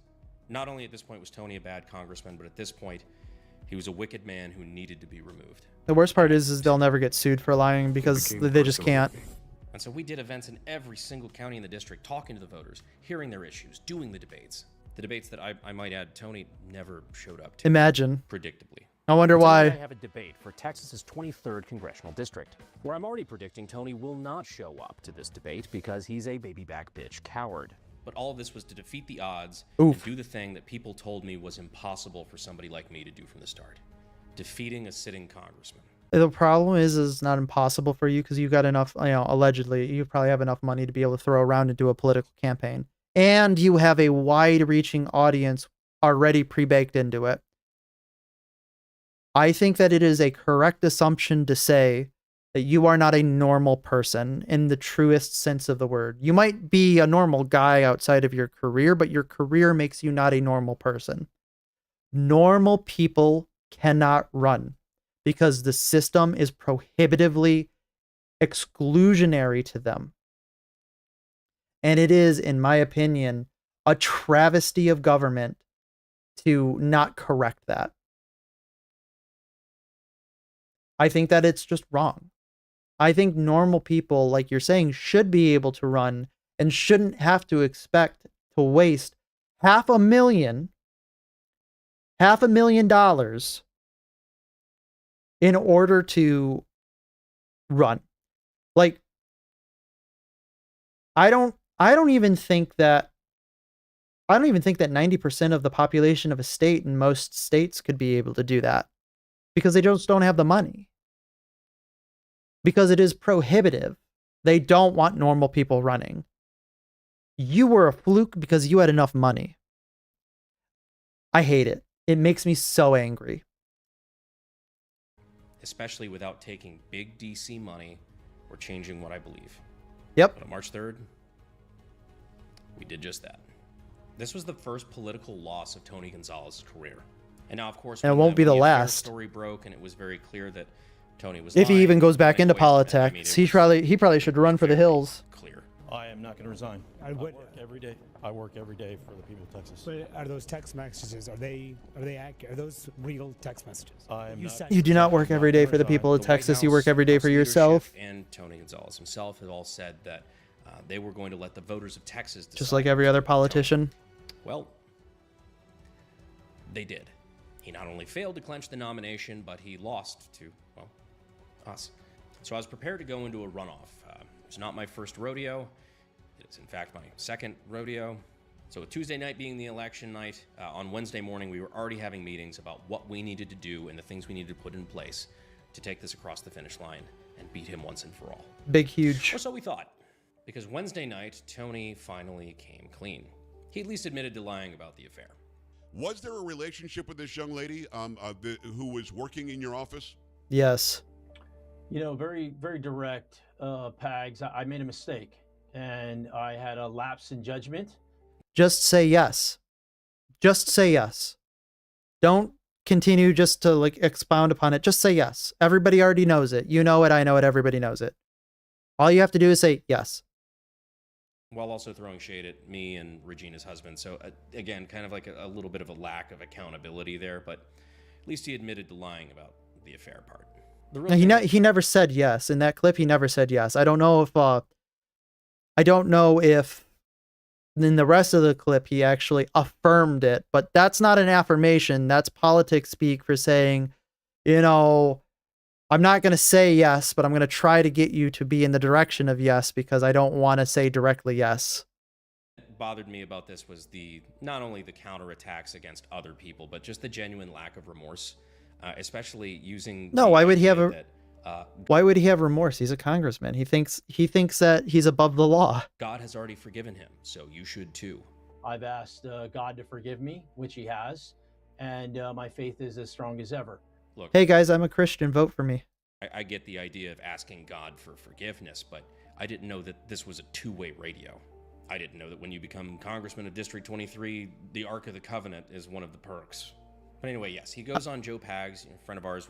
I mean, if eating babies is one of the perks, I wouldn't put it past him to be doing it on the Ark of the Covenant. Let's be honest here. On his show before, and essentially confesses that all of the things that he accused me and several others of lying about or contorting or what have you has actually been correct the entire time, and he's been trying to save his own ass.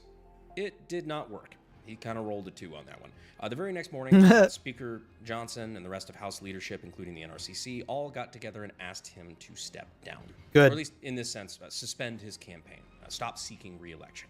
This is after about a week or so. Also, I think the dirty little secret is the Republicans really don't want to fund Brendan Herrera because of what he represents. Because he represents an existential threat to the political machine that either party has established, right?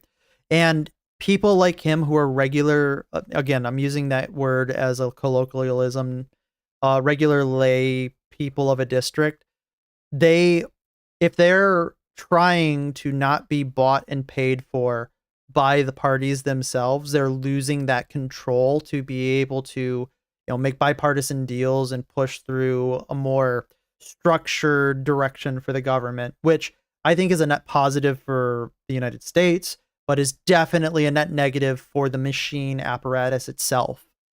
They really didn't want him to get elected, but they had no choice. Their hands are tied, or rather they didn't want him to get the nomination. I would not be surprised if there was a bunch of surprise funding that came in for the Democrat nominee with questionable and dubious, backgrounds or background towards the funding, because I can't think that the establishment Republicans wouldn't fund his opposition if the Democrat was willing to play ball. That's my conspiracy theory. Several other congressmen and women asking him to withdraw as well. Called for Gonzalez's resignation. So 12 of them. So let's see, that's Iowa right there. So we got 2 Iowa districts. And then we got one I think that's Tennessee right there. And of course we've got Arizona. So we got rural Arizona saying that. Yeah, that's not a lot. There's like a lot of representatives, like 356, I think. There's a lot of representatives that are. Oh, and then we got obviously Texas, and we got Colorado right here. Also, and Florida. 2 in Florida, 1 in Florida. So at least there's that. So that's all together 12 plus 3 plus 3, 18. Yeah. Again, I think a lot of I think a lot of Republicans are looking at this who are part of the establishment going, Oh, we also, oh no, I already talked about it. We don't want to talk about the ones so calling for the retire because we want the endorsed Herrera or both. What do you say to Tony Gonzalez, who says he's not going to resign? I think he needs to go. That's the line. Yep. Harassing an employee, a male, harassing a female employee. I just can't. By the way, it looks like it was Tennessee, by the way. Stomach it, dude. I got Not a wife and a Virginia. daughter. Needs to go. And that very same night, only 2 days after election night, Tony Gonzalez announced he was withdrawing his candidacy from District 23. Good. With this being a runoff between only me and Tony Gonzalez, that left yours truly as the GOP nominee for this district. Yep. And after a brief moment of celebration, followed by a slightly longer panic attack, I then narrowed in my focus on bringing the party back together here in District 23. I would be if I were in his shoes, I would be panicking with the amount that I would have to do in order to overcome the machine. If he gets elected to Congress, which I think is still, at least in a way, he's in a Republican plus 10 district, it could be a wash, or it could be a massive fight against the Democrat. I don't know which one it's going to be, but it's not going to be somewhere in the middle. It's either going to be complete wash, or it's going to be tooth, nail, just fighting like no one's seen before. Because the Democrats have a lot to lose here too. Because if they can get a foothold in this, it's probably not going to switch for a while. And that's another Democrat point essentially in the House of Representatives. So they're probably looking at this salivating a little bit too. This could be an interesting election. You never know. And then taking the fight to the Democrats in November, and ultimately, A lot rests on his shoulders. Let's put it this way. which is be the best congressman I possibly can for the district that I live in. Please come to my It's state. an immense responsibility, Please run for my state, please. one that should be taken seriously. And I accept. Now, that doesn't mean we can't still have some fun in the meantime when I'm not doing my other job, but it is one that should be taken seriously, and I hope you guys accept that as well. Hell So yeah. if you think that me winning the nomination or going into Congress eventually would mean the end of this right here, I wouldn't count on it. But again, we Yo, if he's a House of Representative, that means that he has somewhat access to other high-level politicians. Think about doing a range day with there was a Secretary of War, Pete Hegseth, Mark Rubio, Donald Trump, JD Vance, all of them going to the range together. That'd go fucking hard. can't get complacent, and we do need to redouble our efforts and refocus to the fight coming up in November, where I will be taking on my Democratic challenger in the general election. It's a very conservative district. I do have that in my favor, but Yep. it's going to be a tumultuous midterm. So It will be. I've got a philosophy: always fight like you're behind. The job isn't done, but from day one, we've wanted to take out and just unseat an anti-gun rhino, somebody who voted against the interests of the district, of his people, somebody who was out for himself, and he let us suffer for it. Again, most And now, politicians no are out matter for what, themselves. No matter what happens going forward, we will To always think be able differently to would be say a bit that we're naive, I would successful in think. that, and that we are the reason Tony Gonzalez is out of a job.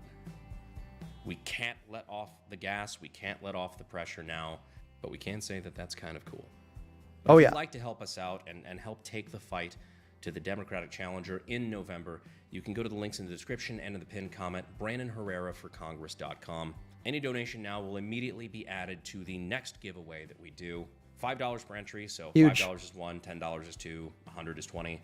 And let's keep this momentum up, because I'm very much looking forward to see what kind of trouble we can get in D.C. The good kind of trouble, not like the insider trading, Little St. James Island kind of, what they normally do. Although Oof. apparently a lot of DC's okay with that. Anyways, I know Imagine. kind of quiet for a few days. As it turns It's out, because I've had probably more than half of them are in on it. a lot of things going on, a lot of phone calls to make, a lot of meetings to have. I am not We're on to the suicidal. next step. And I genuinely mean this from the bottom of my heart. I would not have been able to make it this far without you. So I wanted to take this time aside.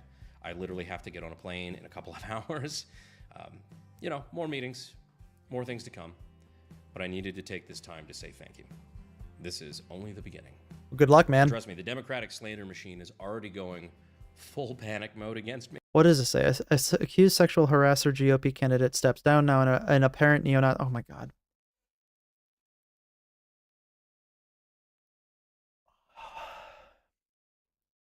What a rag.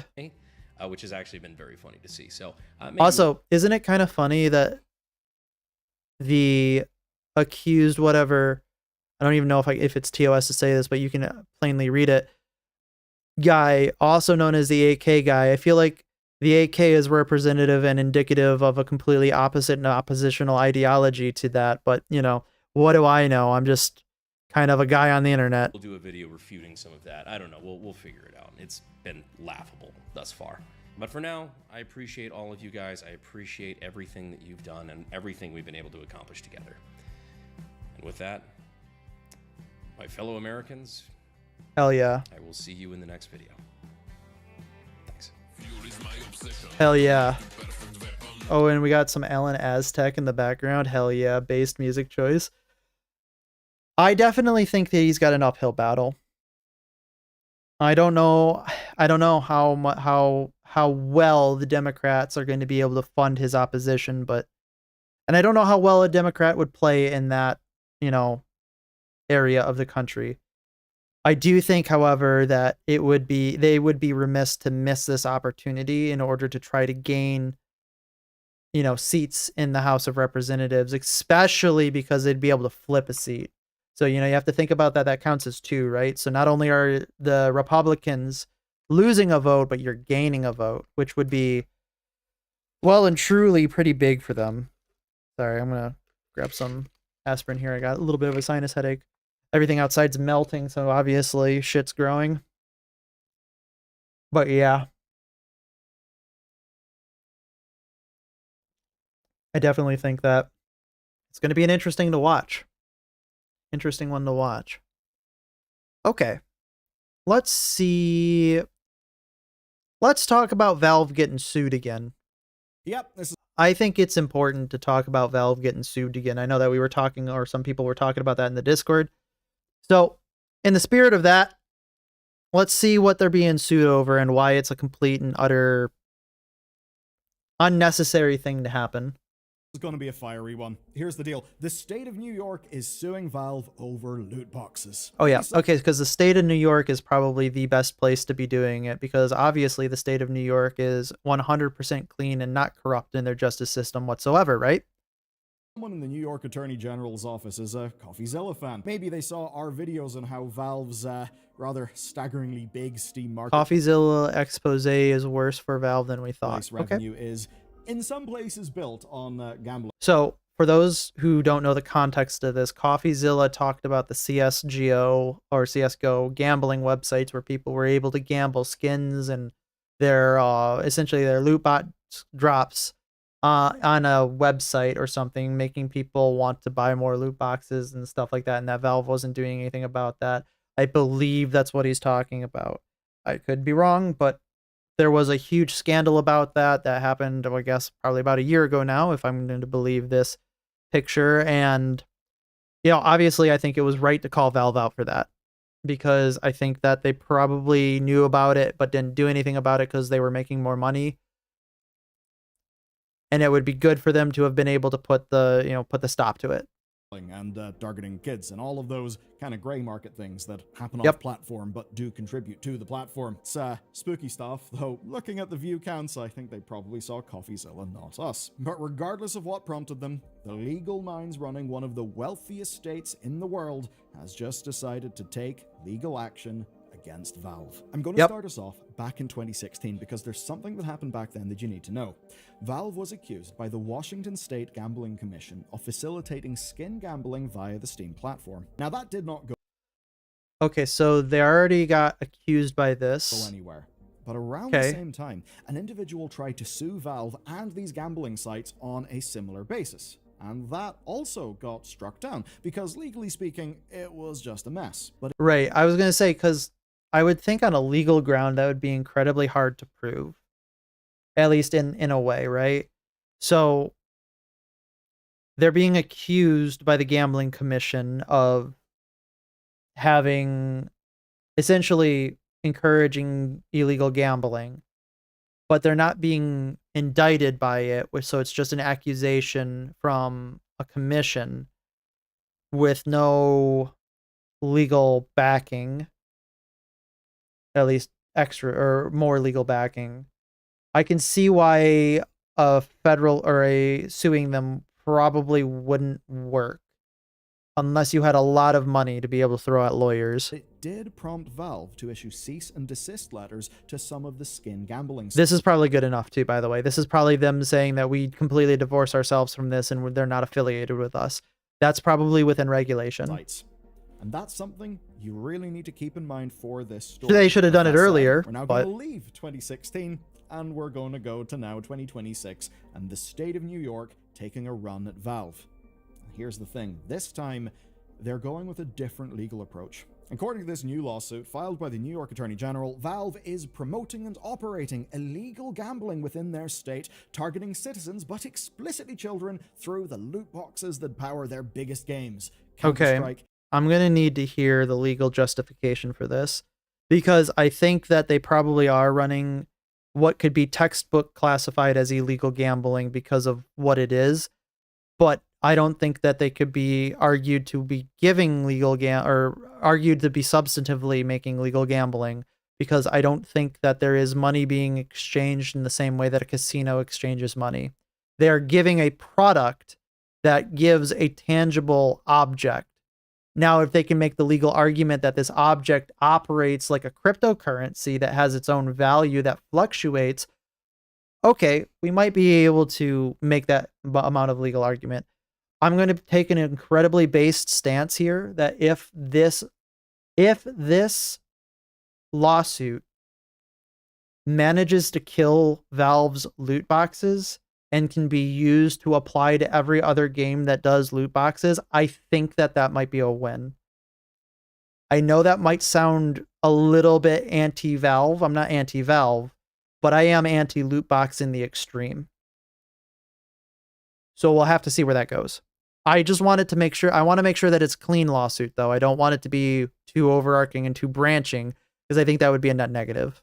TF2 and Dota 2. And as of the time of writing and recording this video, Valve has not responded to or commented on the lawsuit or what that's probably by design. Now, New York wants Valve to stop promoting and operating gambling in their state. They want Valve to pay back any money made from impacted New Yorkers, to pay damages, and to pay the state a fine of 3 times. Good luck calculating that. Gained from these illegal practices. Now, good luck calculating that. All comes down to how the Attorney General's office interprets gambling. That's something. Yep, and we all can know that the Attorney General's office in the Southern District of New York is very biased, very corrupt. That is, in most so that's why I'm cases, worried. Illegal within that state without a license. Now you might be wondering, why are CSGO skins so spicy, but sports betting and prediction markets are a thing that you can't or any other gacha game on the face of the planet? Why is it Valve that's eating this? Access within New York? Well, that's actually because those are, perhaps unfortunately, federally protected. Yep. For their money, Valve's loot boxes, the ones that you pay to open for a random reward, fit the bill of gambling, and that's why they're plowing ahead with this one. And according to them, charging an individual for a chance to win something based on luck alone is quintessential gambling, which is prohibited under New York's Constitution and penal. So charging an individual for a chance to win something of value based on, that's what it is right here. The of value is doing the heavy lifting in this statement, because you have to prove that what they're getting is of a tangible and consistent value. So we are going to see a definition, or sorry, we're going to see an argument over the definition of value, I bet. Law. Now, of course, loot boxes are not new to legal trouble. And True. beyond Belgium and the Netherlands, the FTC's actions against Belgium is completely based for saying that loot boxes are not allowed. Genshin Impact in January 2025 was pretty much the peak of US intervention on this issue so far, and that settlement meant that loot boxes in that game could not be sold to under 16s without parental consent. But it's actually not the loot boxes alone that have given the New York I think that's lawyers an their affirmative good. confidence here. No, It's the context. It's how these loot boxes work within Valve's ecosystem. Now, Yep. Valve have modified their systems for legal reasons. That's before. very true. They're not arguing based on the fact that loot boxes are bad. They're arguing based on the fact that this particular loot box can be tied to a real world value, like in the sense that you get some real world value or an object of real world value out of it. Or things like letting players see inside loot boxes and change rewards. They did that to dodge legal complaints in territories like the Netherlands. They've done other things in other places like geo-locking in certain territories. But the thing about this lawsuit is it actually goes quite a bit further than that. I'll be real, if you don't want to code or you don't like games, skip this. But if you're still here, then that's good, because it means today's sponsor, Boot.dev, was built specifically for how us gamers It's definitely going to be an interesting uphill battle now, that teaches I think Valve has. That's the kind of thing. But I Valve think it is opens the door jobs, to and they do it through a getting rid of proper loot boxes 12-month in program general. Structured like an RPG. Leaderboards, achievements, a Discord that actually And I helps. am Over 100% a proponent 33.7 million of, lessons, which is in wild. with And that's extreme covering tabs like prejudice, Python, destroying TypeScript, loot Go, boxes. all from the fundamental I sectors, very much, I am projects, there's so much modules and the against likes loot of boxes. actually using Git properly. It is fantastic. Now, my perspective in this is I did a BEng computer science, focused more on C++ and C#, kind of game engine-y stuff. Completely different world to web dev, which is why I also need Boot. And their teaching approach, I can say, is incalculably better than the way it was done at university. And Oh here's the yeah, thing. I'd bet. The It's AI done by tools are people who know everywhere it. now, your cursors, your Claude codes, but they're only as good as the person who's using them. Boot teaches you the fundamentals that separate serious engineers from vibe coders who just ship security nightmares. Really, they do. And their new training grounds feature even generates personalized problems based on what has challenged you. I don't know. When you've been using Boot. I all like this the more I is think about repetition what's baked in. happening It's with seriously Steam big is brain. it does And seem you like can get it's 25% off your first purchase at kind of funny, boot.dev/bellular the news. timing on You'll this save the most lawsuit, using but the at the manual same side. time, Of like course, I if you're think not that happy, it they'll refund you probably on the spot. So here's the core of the lawsuit, right? Say is you right buy in a way. You open a loot box and you Yep. win a rare skin. Yay. That skin now has a price. And it doesn't have a price because Valve says it has a price. No, it has says a price because the market says it other does. people, other players, will pay for it. Some skins actually Right. And is that or is that not considered real world value? It's a good question. appreciate like assets. Are we going to start securitizing our gaming skins? Is this the dream that the NFT people had? But Maybe. yeah, some of these do actually appreciate like assets. People speculate on their value the way that sometimes people will speculate on stocks. Mhm. You can list your skins on the Steam marketplace where Valve will take a 15%. It is also crazy that people are willing to pay like $2,000, $1,000, $2,000 for a digital good cut of every sale, or that as soon as the game goes offline can go away at any time. you can use your trade URL.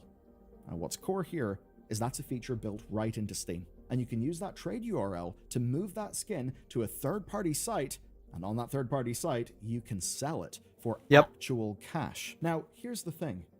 Valve did not build those third-party sites. Third-party, right? It's obvious. Right, but it doesn't matter because they didn't send immediately a cease and desist to them, and I don't know if they do nowadays or not.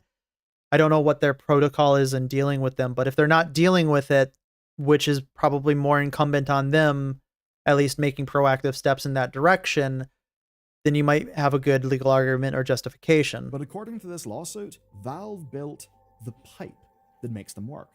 They built the infrastructure that makes them work. So Sure. between the key sales that are needed to generate these skins in the first Maybe. Again, I need to hear arguments from prosecution on that. place and the various marketplace cuts, Valve is making money at almost every point of the chain here, and it is billions of dollars. Now that alone would suggest that Valve is implicitly supporting the third-party skin trading sort of grey market ecosystem, because it does run off their trade URLs, Yes. and Valve does just let it happen. But here's the thing, Yes. right? This lawsuit's framing But Valve doesn't do it.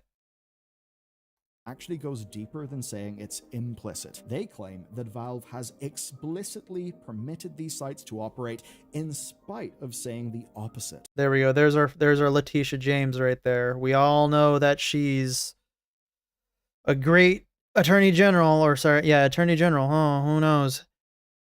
I think you're going to have a hard time making an argument that they explicitly allow it. because I don't think that Valve has ever gone to one of those sites and said, hey, you're giving us a cut now, and we're going to allow you to do this. During prior legal proceedings, the New York AG alleges that Valve draw a very specific line, skin gambling, which they publicly oppose, versus skin selling, which they quietly support. And the Okay. I want to read that. Valve's public position, however, is believed by its internal belied by its internal actions. While Valve has sporadically enforced its SSA against skin gambling sites, Valve has not acted against sites that permit the sale of Valve's virtual items. That's a bunch of bullshit, because we just showed that they sent cease and desist letters. Now, they probably could have been doing more, and I think that's a fair criticism of Valve to say you need to do more to shut these sites down. But extrapolating that to explicit allowing is a little bit of a reach. Versus skin selling, which they quietly support. And the suit cites internal communications and employee statements where Valve's official policy says one thing, but then their action says another, while simultaneously enforcing against So as one let's thing, read this. But then Valve's internal communications demonstrate that employees were well aware these marketplaces enabled Valve's virtual items to be bought and sold for fiat currency, regularly referring to them as cash out services, real money out sites, and trading sites. Okay, and that's what they are, and they're acknowledging that they exist.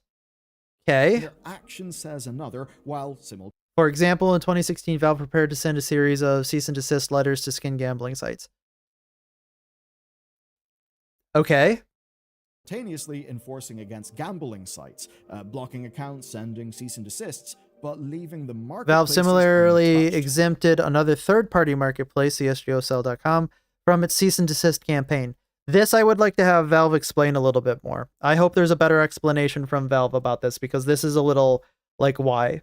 They might not, so the explanation might be we might not legally have had to have done that because it didn't meet the bar of legality. Sure, okay. Then my criticism of Valve in that instance would be, dude, stop the skin gambling. You need to figure out how to fix it, because it's not good or healthy for anybody. And here's one example. In 2017, a professional Counter-Strike player asked Valve's attorney... Valve further demonstrated its abidance of cash marketplaces for skins in 2017 when it was contracted by a professional Counter-Strike player who was interested in starting a gambling website. What was the result of that contact, Valve though? said no. A lawyer for Valve... okay, so they said no. So... asked Valve's attorney about setting up a skin Come gambling on. site. Valve said no. A lawyer for Valve replied that Valve did not permit such sites and told the player that if he did start a gambling site, don't use CSGO items on your business. That seems pretty clear. But when the same player asked about setting... The player asked if Valve had a problem with him creating a cash marketplace for Counter-Strike skins like the site CS Money. Marketplace instead, just buying and selling skins for cash, well, they didn't have many The Valve attorney restrictions. provided a much more measured response, saying that other than general compliance with Steam terms and agreements, Valve did not have many restrictions for what businesses and players and teams can be involved in other than prohibition against gambling. Okay. Unpacking this, we're going to be using the legal system essentially, so to recap, we're going to be using the legal system to try to make a precedent on what does and doesn't constitute gambling, and whether or not the existence of a gray market for skins, which doesn't have a connection to the company that's making the initial product, can also be considered within regulatory bounds to sue the primary source provider over third-party websites. Which I don't think they have the legal justification for. However, I think that you can make an argument that there is a moral justification for it, although rarely is that considered in legality. This may result in new laws being made, which could be good, could be bad. I don't think the state of New York is going to win this case. Said, other than the prohibition based on the of gambling. merits. And then there's the other angle, and that is protecting children. If you've ever watched a Counter-Strike case, They'll win on protecting children, though. No, you can get it slows down. You can get any number of brainless idiots to vote for anything as long as you give the key phrase of protect the children. And that's what a jury is a panel of 12 brainless idiots. Teases a near miss and something valuable, and it lands on a cheap skin that's worth like 2 pennies. You know, classic slot machine design, which the lawsuit here is using as evidence. And for most tiers, they are kind of right, but they did make a mistake. They screenshotted a gold example from a stream. Now, gold items don't near miss. If gold shows up in the wheel, you will be getting it. Valve changed that years ago. And basically, this is a sloppy example in an otherwise serious filing. Just what I would have expected from the Southern District of New York. Like, they have no idea what they're talking about. They're run by non-gamers, and they're run by people who are boomers. They have no idea what they're talking about. And defenders are already using it to discredit the entire thing. They need to bring in a person who just graduated law school in order to litigate this, because they would probably have a better chance of knowing what the hell is going on. Because they're probably like 25 to 30, and they've been gaming their entire life, and they're probably plugged into the gaming community. I'm not going to take an overarching position on the lawsuit, but to say that this one sloppy example torpedoes the whole lawsuit? No, it doesn't, but it's indicative of the direction in which it's coming from. Is just not realistic. And if you were to believe that, then I don't think you'd have an accurate picture of what's actually going on with this story. Because the psychological tools are still real. They are still there. And the lawsuit lays this out explicitly, saying that the mechanics Valve uses to keep players opening cases are the same ones that casinos use to keep people pulling levers. Which is true. I can say that that's likely true in all cases for anything that any loot box in any game. Which is a good reason of why I am so adamantly against them.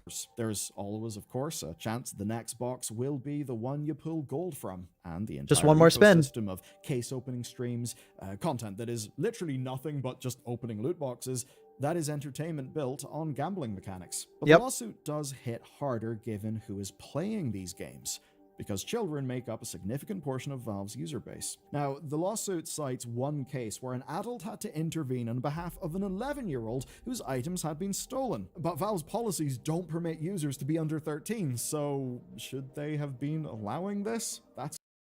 Oh my god, that is another huge, probably legal discussion that won't even be in the scope of this, I would think, right? Strange, but this is also where it gets uncomfortable for players, and I think you may know what's coming here.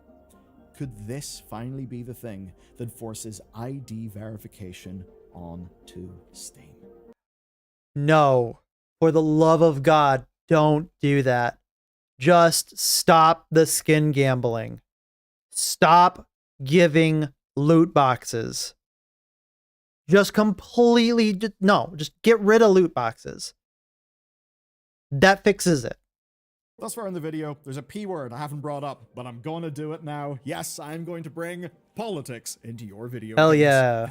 Obviously, there's a bit of a political context here, and the public... There isn't a bit. There is a huge political context here, honestly. Announcement of this law. Especially because where this lawsuit is being brought from and whom of whose office of attorneys general it is. Suit leans into old, tired arguments about violence in video games, and it ties that to the same child protection framing, which... Oh yes, let's go ahead and talk about violence in video games and how it relates to children in a lawsuit about gambling in video games that has nothing to do with violence. Not that the video game has nothing to do with violence, but gambling in video games has nothing to do with violence. Why don't we go ahead and reopen up that wound? Because that has been a net winner for our politicians across the board. You know, we've been over this many times. It is important to note that Valve's promotion of games that glorify violence and guns helps fuel the dangerous epidemic of gun violence, particularly amongst young gamers who can become numbed to grave violence before their brains are fully developed. Letitia James, you can go eat a fat dick. You can. You're going to say this to me with a straight face? Go eat a fat dick. You dumb bitch. Before. But as much as that is very frustrating. Sorry, I got a little heated over that. I hate when people bring this up because it's untrue. That argument does not actually appear in the lawsuit itself. Just the damage from gambling. That's the thing that's in there. But there is a political context here because 2026 is an election year for Attorney General Lolita James. So this... I believe if she fails this lawsuit, or if people in general, like the regular public, understand this lawsuit, they would never vote. They would never elect her again.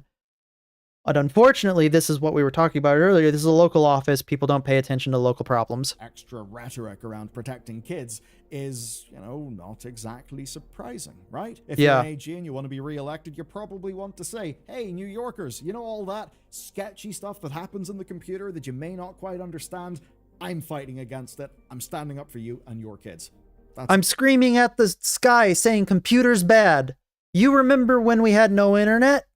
Obviously, vote for me, boomers. Strong political messaging to put out to the masses. So a bit of that could be relevant here, and I don't think we should talk about this without acknowledging the incentives that exist all over the board. But to cut back to the case, here's the detail that I think matters the most here, at least on this issue. Steam's only protection against children entering the loot box economy is a single tick box asking if you're over 13. Sure, and I don't think that necessarily this is a good argument to be bringing real identification. I don't think it is. Everything on the internet, if you are accessing it at underage, that doesn't come back to the platform that's at issue. It comes back to the environment in which they're accessing it. Now, for context, under 18s aren't permitted to be involved with licensed gambling in New York, and sports betting and casinos are meant to lock out under 21s. So, if this suit was to be won by New York, and Valve wanted to keep loot boxes as they are currently, then they would likely be required to get a gambling license, and thus restrict access to these gambling tools. Imagine a world in which all gacha games had to get gambling license. That would be my dream, because then they'd never have another loot box again. However, I think they're not going to do that because there's too much money in it, so they'll probably get the license and force you to do Real ID. Which is another thing that I hate. To any user under the age of 18. Now, you'd probably have to prove that those people are actually whatever age they say. Would that mean ID checks? Absolutely. Well, certainly, you're probably ID'd on your way into a casino or to do an online sports bet. And these questions matter because... So, I'm going to be completely clear with my stance on this. I don't mind having Real ID in the sense that if it truly did what it did and said they deleted your data afterwards and they'd only used it for the sake of identifying whether or not you are above or below the age that is necessary, I'd be totally okay with it. The problem is these types of ID verification areas, so to speak, or ID verification things, usually keep your data and sell it or give it to the government, which isn't good. That is a net bad. You shouldn't have to do that. The government should have no vested interest in what I'm doing in my private life. It shouldn't know if I'm playing on Steam. It shouldn't know what I'm playing on Steam. It shouldn't know whether or not I do or do not have an X account. It shouldn't know whether or not I have or do not have a YouTube channel. It shouldn't know anything about my private life because it's not its fucking business. Plain and simple. That is the reason why people do not want Real ID. Because it's not about whether or not it's good or bad for children. It's about whether or not it's good for bad holistically in its second and third order effects. And no, it's not. Period, bar none. The government shouldn't be able to track every literal little thing that I do. While this lawsuit is mostly about the state of New York wanting to regulate what they perceive as gambling on one of the largest online platforms, the way that they're selling it to the public is very much about protecting the citizens of the state, both old and young. And to do that, they've taken pages out of a fairly old playbook. The big difference between this and 2026 and the 2016 Washington example that we brought up earlier is that this story here is not a regulatory body making a polite request. It's a lawsuit from the AG's office of one of the... Yes, it is a state lawsuit, essentially suing them on the state level. And it will likely go to federal court because I don't think that this is going to become... This might become a matter of federal law rather than state law, because this doesn't just affect New York. In America. Now, the case could be thrown out, but the wheels are in motion for Valve to defend themselves and their loot boxes. If New York wins, I think we live in two different worlds where if it gets thrown out, it's a net positive, and if it gets litigated and loot boxes get thrown out by everybody else, it's a net positive. The problem is I'm worried about that middle area between these two options. Valve could simply lock down the state for users as they have done before with other territories, or they could modify their loot boxes to get around the restrictions. But if one state gets a payday from one of gaming's largest companies, and in doing so shows a path to victory, a legal path to victory, then well, this is dependent on New York laws, right?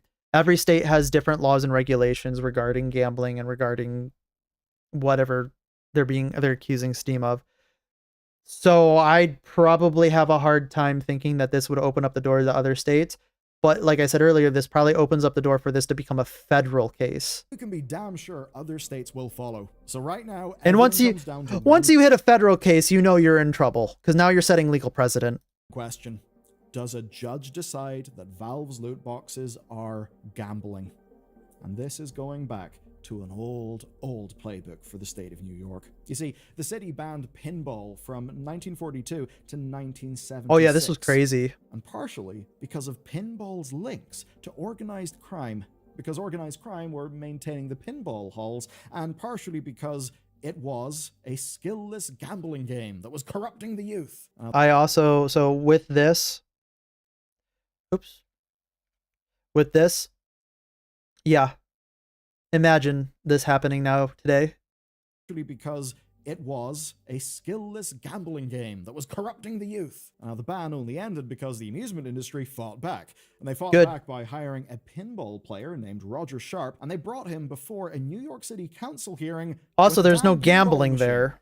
And there he proved that pinball was in fact a game of skill. And he did that by calling out exactly where he would direct the ball and then executing his plan perfectly, thus showing that it's a game of skill. Sure. And that does matter here, because to the best of my this knowledge, is not a game of skill. This is not a move that Valve will be able to do with their loot boxes. Not unless somebody cracks the code on their algorithm. Oddly good luck, and I'm going to try to pull that one off. I don't think it'll be possible. That's because if you happen to call a case-hardened blue gem karambit as being the thing that'll appear in your next pull, and it actually is, you were just lucky. It's not a test of skill. Unless the test of skill is, I don't know, knowing what crate... How much money you can throw into it? I don't think is really a test of skill. So honestly, this, this could be tough for Valve. And I want to know what you think. What do you consider to be gambling? And speaking of gambling, Discord are doing a big gamble in the future. Maybe Gambit is the better word, but Discord, all their recent drama and headlines, that is them. Discord's having a time in a way that allows them to basically influence the laws of the future. It's a hell of a story. It's goddamn fascinating. You can learn about it next. Man, I very much hope. I hope to God that there is a way to stop these loot boxes from being a thing. I really do, but I don't want to do it that destroys Steam as a platform. I don't know, it's definitely a hard case. It's really all gonna kind of like hinge on how they define within the legal context everything. That's going to be the interesting part of the case. I know, debates over words might not be interesting to some people, but I find it to be interesting. All right, I am going to go ahead and let's see. Do we want to do the reason GTA 6 was released or is going to be delayed? Do we want to do Marathon Might Actually Be Cooked by Endymion? Or do we want to talk about AI girlfriends? Any of them seem pretty fun. Also, it looks like Bellular has a new video down here about Highguard should have never released. Now we know why. That literally released an hour ago. That'd be pretty fun to watch. Fresh off the presses.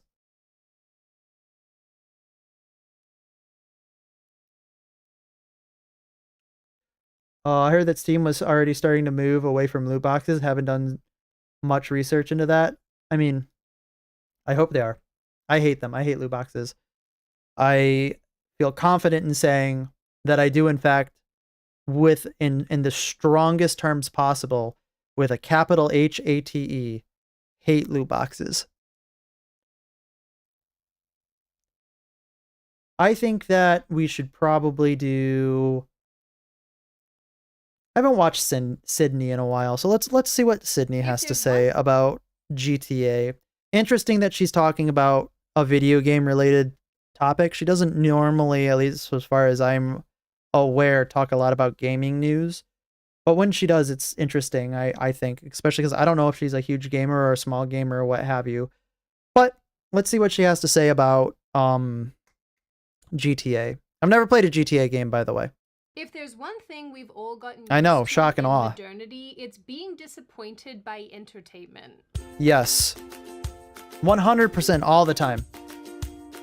At least modern entertainment. Welcome back to hell. Quick reminder, once again, the 20% off sale on my tea website, which is linked in the description box, will be ending in a couple days. Yum, yum. That discount is automatically applied at checkout, so no code needed, and it applies to Oh, that's my nice. winter flavors that are left over, so my bourbon barrel chai and my apple cider. I have very, very few Apple cider tea left, sounds just actually so you really all good. know. It also applies to lemon ginseng as well as my summer flavors. Ooh, you had So me at the lemon, root I beer, think you lemon lost me at the black, white peach, ginseng. and strawberry lemonade oolong. I will link it in the description box. Okay. I don't think I'm a fan of the flavor of ginseng. If you read the title I'm not of sure this though. video I don't and remember thought, too well. Here comes Sydney to stomp on all my dreams. I just want to be super clear about the fact that I will be doing no stumping, but I will be doing some reality checking. And I'm Okay. sorry if that makes you cry. Now, regrettably, all of us know that many games that have come down the pipeline over the last number of years have sucked for one reason or another. Yes. And they're all in a specific and particular direction that has nothing to do with anything that would be coming from AAA, right? Strange how that pattern works. But those that have sucked the absolute most all have seemingly followed the same trajectory. They began with a great idea or a great addition to a franchise, and then they regrettably were injected with a bunch of random progressivism that makes no sense, that nobody asked for, and is deeply unpleasant. I don't even know if you can really, pin it specifically on progressivism, because I don't think gamers care that much about it being progressive or anything like that. They care about it being a bad game and feeling like a sermon rather than it being a game on its own merits. So I think that it might be a bit, is derivative the right word here? It might be derivative of the, I was about to check to see if it was, but I'm just going to use the word. I think it might be a bit derivative as an argument to say that it boils down to only progressivism.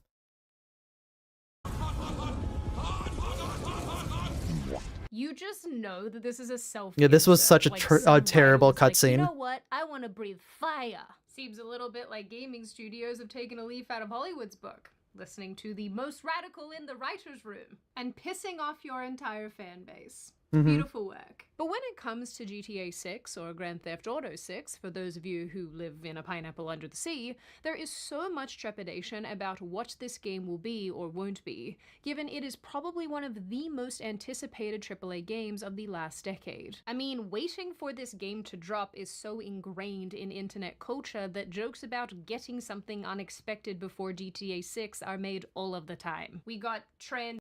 So a lot of people are also, at least a lot of people who pay attention to these types of issues is the wrong word. These types of stories, a lot of them are worried because there were a lot of shakeups at the Rockstar staff, where they were bringing on a lot of industries, or rather a lot of industry professionals that were indicative of a direction that it was heading. I mean, I think they brought in a company much like Sweet Baby. I know we all know that there was a huge controversy about that. Some of the people who are working on it have been very vocal on Twitter, as far as I am aware. And it's all been pointing in a direction. Now, does that mean the game's going to be bad? No. But human beings are creatures of pattern recognition, and there is certainly a pattern that is being recognized. Furry members of Congress before we got GTA 6. And it's not super surprising that this is the case. The jokes, not the trans furry congressmen. GTA 6's predecessors have done exceptionally well, and they're very influential on a cultural level. And Rockstar Games have now spent years working on this newest game, costing them anywhere between $1 billion to $2 billion. That's an insane budget, by the way. That is an insane budget. Billion. With a B. So it's safe to say that a lot is riding on its reception being good and people enjoying it. But now that the game's release has been pushed back over and over and over again, people are starting to wonder why. Well, they've been wondering why for a little while, but you know what I mean. And it does sound like it's indicative of a troubled development, unfortunately. like so many of you, I think this is because Rockstar filled this game with progressive nonsense that they're now trying to rapidly, frantically backtrack. Yep, that's what a lot of people, like, that's their tinfoil hat conspiracy theory. I mean, you know, obviously it's maybe a little bit more solid than a tinfoil hat, but a lot of people are saying that, or at least I've heard a lot of people expressing that concern. And I don't know if it's well-founded or not. Honestly, I'd like to be a fly on the wall in Rockstar's development studio to see what decisions were being made, who was being pushed aside as a developer, and what content's being cut or reworked. I'd be honestly curious. And it's not really hard to arrive at this conclusion considering that the game's development kicked off in earnest around 2018/2019 during the peak and stranglehold period of the woke cultural movement. And since then, we know that the company has tangoed with DEI training, and it's crashed. sensitivity mandates, trans sensitivity mandates, asked for toned down minority jokes, and edited out offensive parts of their games retroactively. Yeah, they edited a bunch of like stuff from GTA San Andreas, right? Like they covered up a bunch of like edgy jokes, I think, which a lot of people were like, what the hell, man? I think it's entirely plausible that Rockstar watched a bunch of other games get smacked down for their overt leftism and progressivism and simply didn't want to be another casualty. And thus began the rewrites and the reworks and the delays. I think you can make a good argument in that direction, but unfortunately we're never going to know. I don't think you can ever make a definitive judgment on that. But circumstantially, you can make somewhat of an assessment of that. Have rejected woke titles. By the way, you know, huge title, by the way. En masse, tanking multi-$100 million. Another huge title, by the way. With GTA 6's another huge title, by the way. Rockstar really can't afford to join them. Of course, Rockstar. And the worst part about it is the games themselves didn't have a problem with them being progressive, so to speak. The problem was they were all just bad games. Hasn't and won't confirm this because why would they? But I do think that they. Like I said, I'm not going to make any apologies for the progressive movement because I don't believe in the progressive movement. I don't ascribe to it. Like it's not my thing. And honestly, I think some of the tactics that they employ are a little underhanded, to say the least.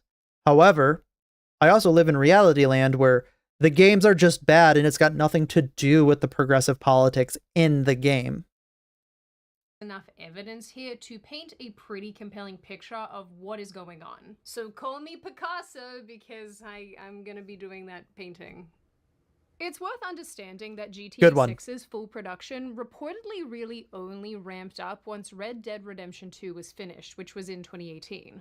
Now, I think this is very interesting because this is undoubtedly during the tail end of the Me Too movement and the rise of cultural zealotry, so to speak, with endless corporate DEI training and studios bending over backwards to make sure that they tick that representation box. You guys know exactly what I'm talking about. Thanks to I do, I lived it. Tosh. That's why we recruited her. Where I wasn't playing a game, I was playing a sermon.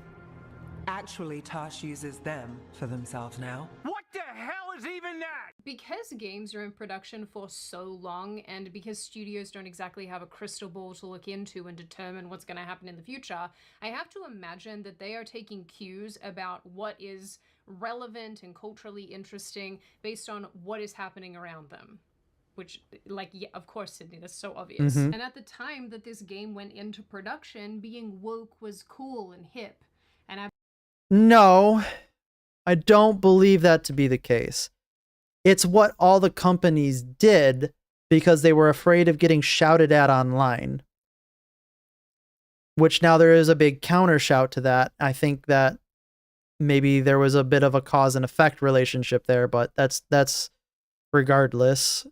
absolutely not something associated with weirdos on TikTok who have 9,000 facial piercings and blue hair. At the time too, wokeness Oof. hadn't really hit Called the out. gaming world in the same way that it has now, but it was pretty clear that a lot of those games were already in production and would torture us in the next couple years. But you want to know what I wish was in production at the time due to how Good games? completely awesome and useful it is? Good games? Clip. The sponsor No. of today's video, and you better watch the ad or I will cry. I have to confess something to all of you. I freaking hate making short form videos. It's time consuming. I hate things being in portrait mode. But here's the problem. People seem I think I to tend like to agree with that, honestly. videos, and social media platforms seem to Love them too. prioritize them. Yep. So this reality has been very disappointing for me. But just when I thought that all hope was lost and I probably would have to spend hours upon hours upon hours editing short form content for social media, a company reached out to me called Well, you also have to and they tailor said your they content wanted to to short-term sponsor the clips channel. too, right? And then So I you have to used like be a Opus clip, Clip like completely fell make in love yourself with it a and clip have now farmer, forced so all to my speak. friends to use it. Opus Clip has legitimately, hand on heart, been a complete game changer for somebody like me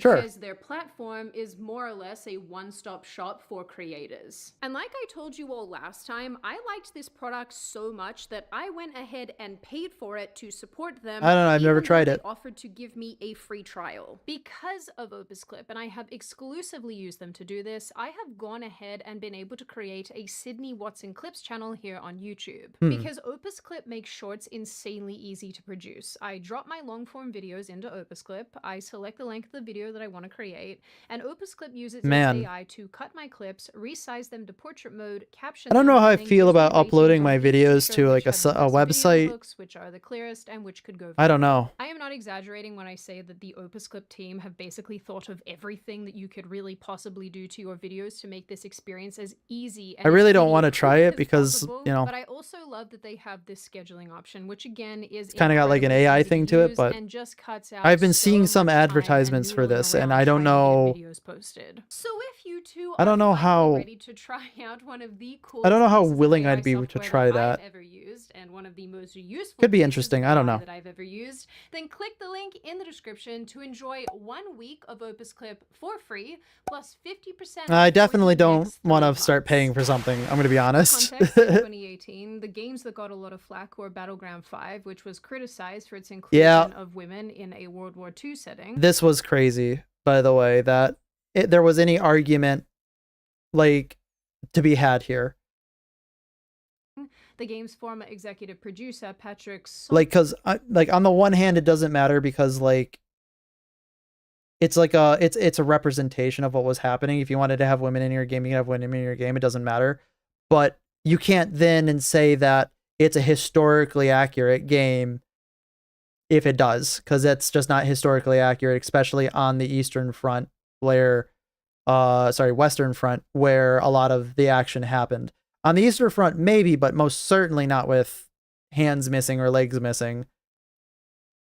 Lind, probably saying that wrong, told players not to buy the game if they disagreed with the Well, they creative didn't. liberties that were taken, and the player drop-off that followed was pretty significant. Imagine. The other notable game was 2018's State of Decay 2, which also faced criticism around its lack of white characters and its forced diversity. And sure, complaints about these two games were there, but they likely weren't even a blip on Rockstar's radar. I True. had a very hard time collecting footage for you guys of this game because of my crippling fear of zombies. So Oh I no. suffer for my art. What can I say? I'm actually deeply curious about Have I what played makes State of people Decay want 2? I think I've played State of Decay 2. Let me see. I don't remember. That should tell you how much I have. I've played State of Decay 2. It didn't stick with me. It wasn't that good.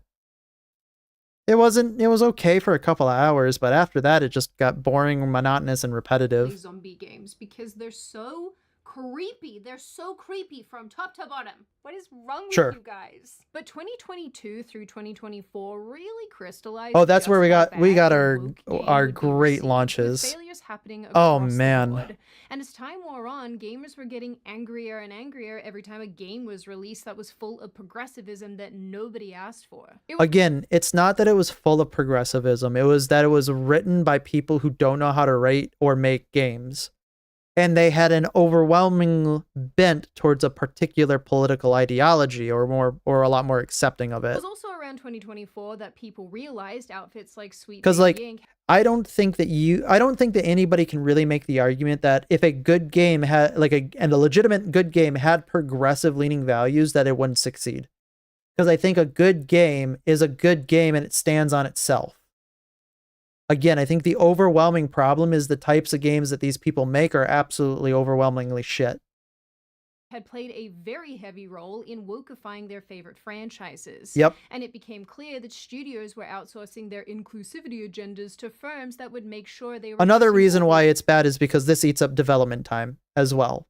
That's another reason why if you start pushing this stuff in your game and you want to start putting more of it in there and you start paying for trainings, you eat up a development time that could be spent making the game better in order to serve whatever this is. appropriate notes in woke culture. Be that female representation, the inclusion of LGBTQ+ initiatives and characters and storylines, having enough diverse characters, you know, typical stuff. My understanding here too is that some of these firms even Also, I think it's very racist to be looking at it as saying you don't have enough of this type of person in your game, you need to put this type of person in your game, otherwise you are racist.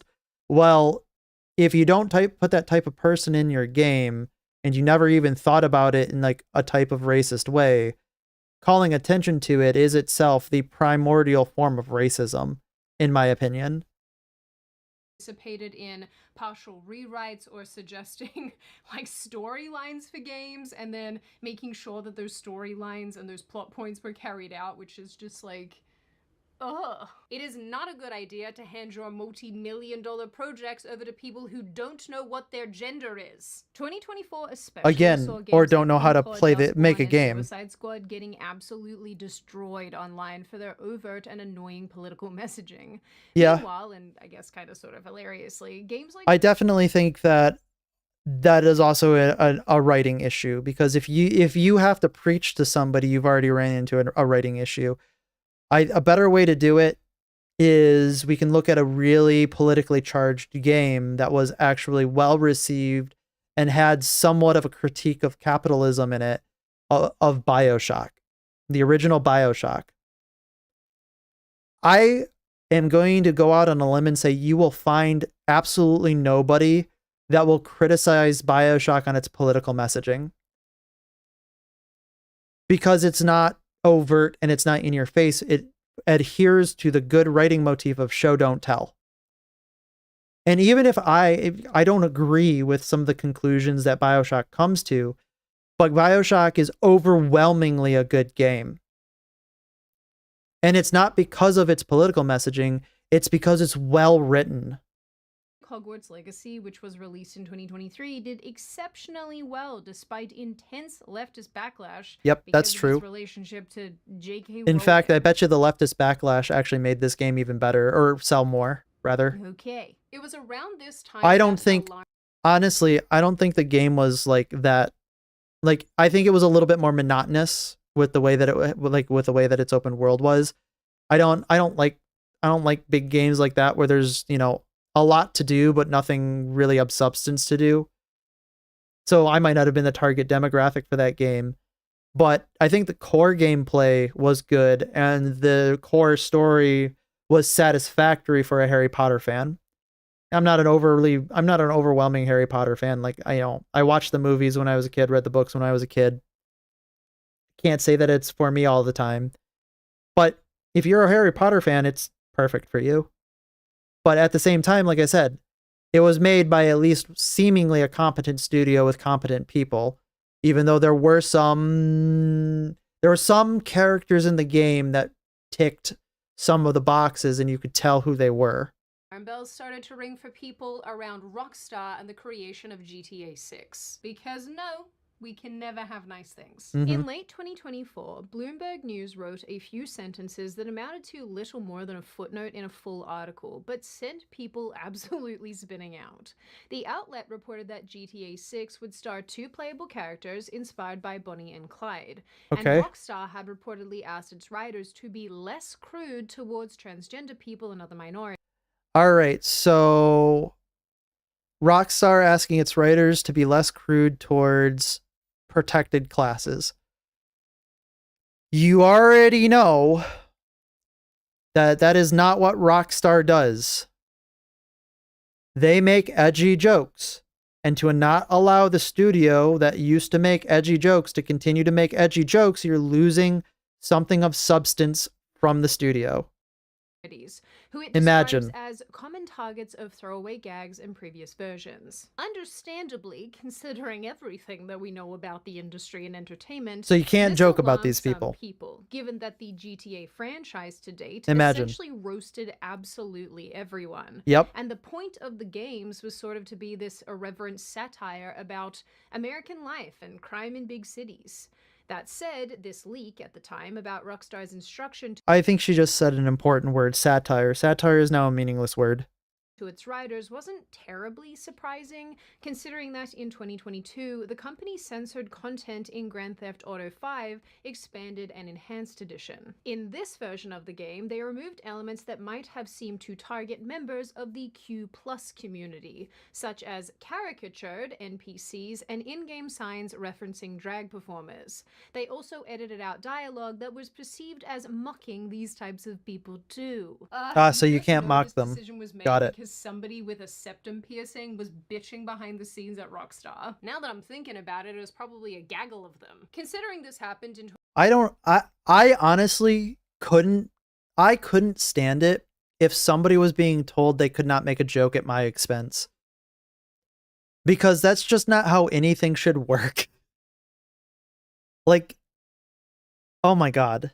That is so patronizing. 2022, which was almost, I would say, the peak of the woke insanity. You just know that this decision was seal clapped by a bunch of people who've never even played the game. Well, you are what you Really, hire, this I kind of guess. decision sort of flies in the face of what GTA is all about, which is basically being an equal opportunist as far as offending people and making jokes about people. Yep, and which is what taking you should stabs at be. people.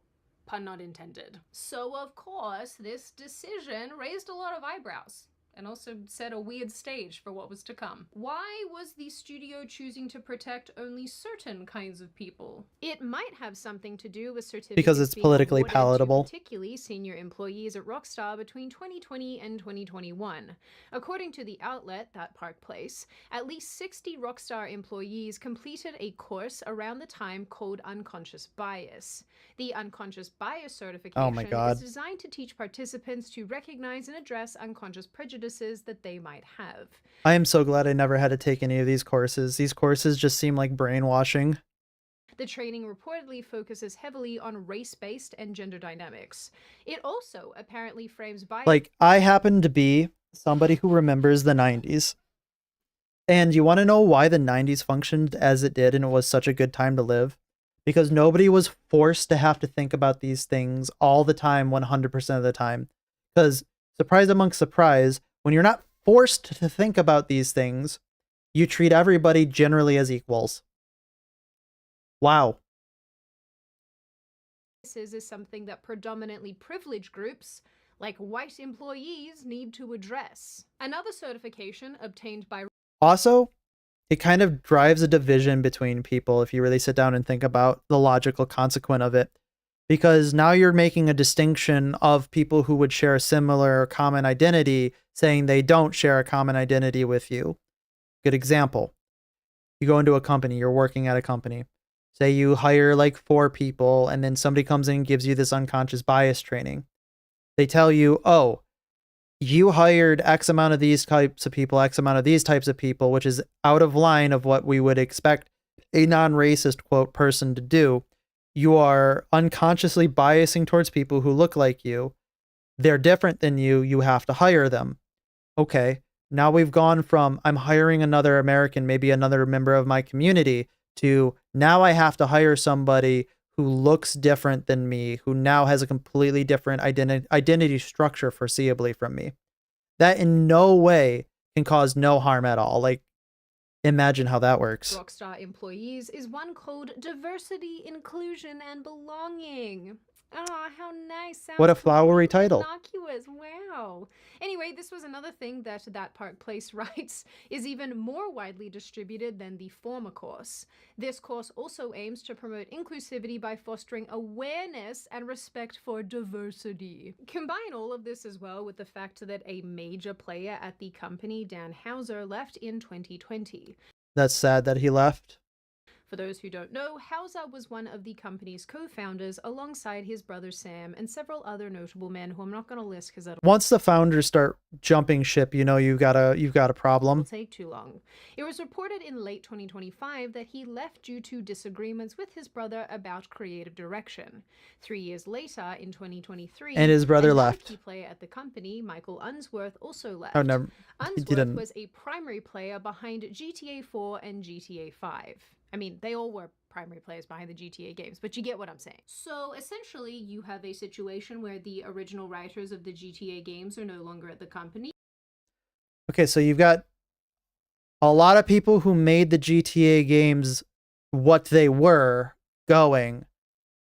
Man, to be a fly on the wall. As is their choice, and they have presumably been replaced. I think we all know with why people they who left. do inclusion certificates on LinkedIn. People Imagine. leave companies all of the time for all sorts of reasons, so maybe there's nothing to this, but I can see why a lot of people find it reasonably suspect that two major players left the company during the production of a major game's development. Whether that had to do with the company aggressively changing direction or veering too far down the road of progressivism, we don't know, and we will probably never know, but I do think it signals that something is probably wrong. One last thing that I want to point out here is something that a YouTuber called Andy Pants Gaming pointed out in a recent video. Oh, we're gonna talk about Andy Pants now. I remember there was a huge fight between him and the Act Man. I don't remember a lot of what was happening. All I remember is I was listening to it and I was hearing my brain leak from my ear. Like, I'm sure both of them probably had good points on both sides, but I was like, guys, they both didn't want to recognize reality, at least as far as I can see it, for what it was. And again, this largely refers to things that Rockstar added and changed previously in release games, if that makes sense. Andy highlights that every online update since 2020 has produced characters that are soft, weak, and politically correct, although, you know, he says this a little bit differently to me. He does so by comparing characters from previous games who are actually flawed, but reflect people who probably would exist in real life, people that we would probably know and meet and run into. He compares these characters to the new characters in the online updates who I don't know, like I said, I don't know if we can show that progressivism from this is bad in the game. I think that just shows the quality of the game is going down because the people who are writing it don't know how to make a game. are pathetic and poorly written. He shows So us they're three they're primary lying examples back I'm really on gonna show you what two, they and one know. of them comes from GTA LS Tuners, where characters actually talk about being inclusive. I mean, if that's true, then that's weird. This place is all about. Be who you want to be. Tuner, modder, stock car racer, obnoxious as a motherfucker. Express yourself. Bro, in San Andreas, you were killed for being in the wrong gang. Now GTA is like, it's 2025, man, let's be inclusive. He also highlights another character called Dax and his group, the Fooligans, which is quite honestly one of the gayest things I've ever heard in my life. Gay is in the 90s version, not the homosexual version. Imagine using a 90s colloquialism. Nowadays, you'd get canceled so fast. But that probably counts as well. Anyway, these guys were introduced in an update in 2022 or 2023. Andy describes Dax as sanitized rather than making him a real character that is actually crazy. He's more of a Seth Rogen, look how edgy I am kind of person. I am annoyed because I went and watched all of the cutscenes of this Dax character person after I watched Andy's video, and I'm just annoyed now because I can't unsee the observations that he made about this. Like, why are you this way? This is why we can't have nice things. Show me your butthole, fella! Yeah, that's kind of cringe. Fresh There she is! Metasaurus! There she is! Metasaurus!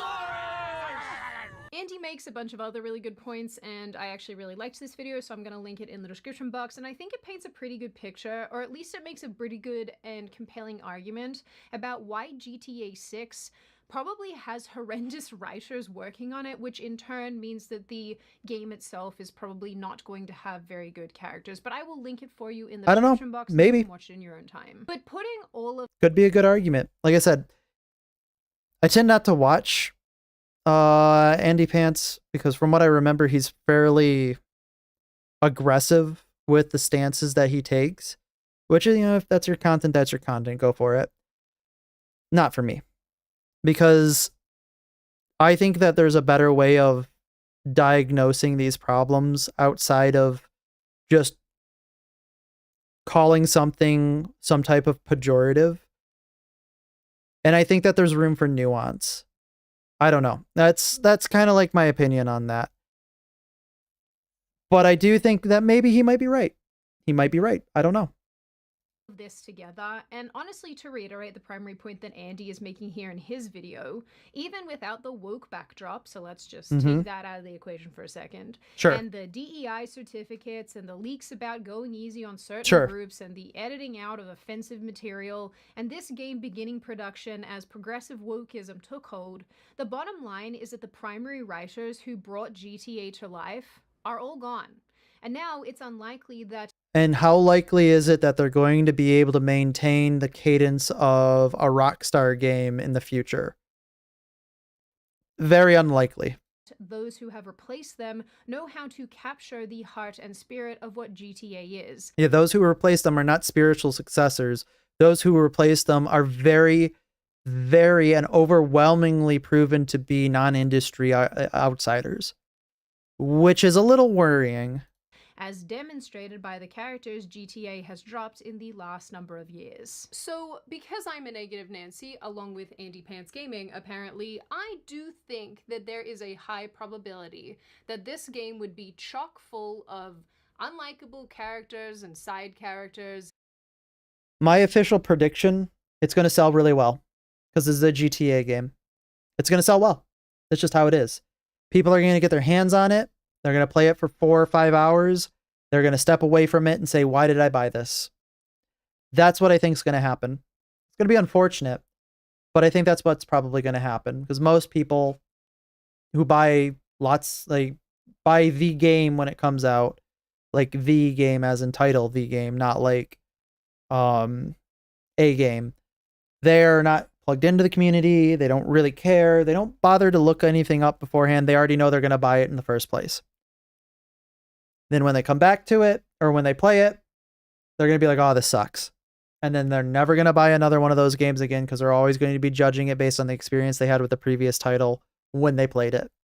And missions that are probably not great. And I would hate to see that, but I think that's probably what's going to happen. Hate to see that it dies, rather. So with this in mind, why do I think they decided to stop what they were doing and potentially reroute and try to rewrite some of this game? And is there any proof of that? Well, no, it's not as if somebody at Rockstar is going to come out and say, hey, we added too much pride and too many transgender people to the game who you're not allowed to kill and who have plot armor, and now we've decided that that's antithetical to what we're all about, and we've changed it. But once again, I do think that there is a little bit of evidence. I'm going to bet you that somebody probably will come out after the game releases. That we can put together to That's usually how it works. Of at least some of what's gone on here. First and foremost, like I mentioned before, 2023 By the way, Baldur's Gate, it did have a lot of progressive values in it, in the sense that it was inclusive. You could make whatever type of character that you wanted. You could have whatever type of relationship that you wanted for the most part, but nobody cared about it. Why? Because it was well written and because it was a good game. Kind of funny how that works, right? 2024 really signaled the downfall of woke studios that themselves didn't have time to course correct, who couldn't gaze into their own. To be fair, a lot of people didn't like the fact that there was a lot of progressive stuff in it. However, they still played the game, still bought the game, and still can say at the end of the day, regardless of what's in it, it was a good game. and see just how sick of all of this we would get. Massive failures like Forspoken, Star Wars Outlaws, Dragon Age Veilguard, Assassin's Creed Shadows, and even the hate directed towards Ghost of Yotei just for casting an extremely loud progressive woman as the protagonist voice actress. It wasn't that they cast a loud progressive woman. They cast somebody who was definitely a political radical who was willing to say some fairly bad things about people. Because as far as I recall, I think she did openly, or at least obviously she's going to fall behind the veil of hyperbole, but she did call for certain people to be harmed if they disagreed with her, as far as I am aware. I might be misremembering it, but she said some really inflammatory things. These events, and I think justifiably you can be mad at that, because you shouldn't be doing that on a professional setting. Like, when you're a public figure, there is a degree of leeway to that, of course, but you shouldn't be, in a way, calling for violence upon people in general. Demonstrated that the writing was absolutely on the wall. And gamers have been very loud about what they want and don't want in games. Boobs. You guys want boobs. Yes. And I want more Daddy Kratos. But I couldn't even Okay, have that. I can accept because that. Sweet Baby Inc. worked on God of War Ragnarok and made him a sweet, loving man that he definitely is not. Why did you ruin him? I will never forgive. Can't speak that I never played a God of War game. Imagine. If Rockstar was paying attention to all of this, like I assume they probably were, they probably looked at their multi-billion-dollar project and thought, maybe we've made a mistake. With the massive changes in They the could have, cultural maybe. landscape unfolding, several major studios have already told us that they're pulling back from progressivism in their media, notably If only they had listened to people before they lost all their money for that. Disney. It's also worth remembering that GTA 6's original release was slated for autumn 2025, and interestingly, in May 2025, Take-Two, Rockstar's parent company and the actual publisher of GTA, deleted references to diversity and inclusion in its annual report to investors. It also reportedly moved from its list of employment awards that it mentions each year to accolades that refer to its support for LGBT employees. This is a very stark difference to the same report from 2024, where Take-Two leaned heavily into its emphasis on DEI within the company. But Honestly, if we completely eradicate this from every industry, I think that'll be a net win. Mostly because, again, I think this fosters more resentment than it does inclusivity or whatever they're fighting for.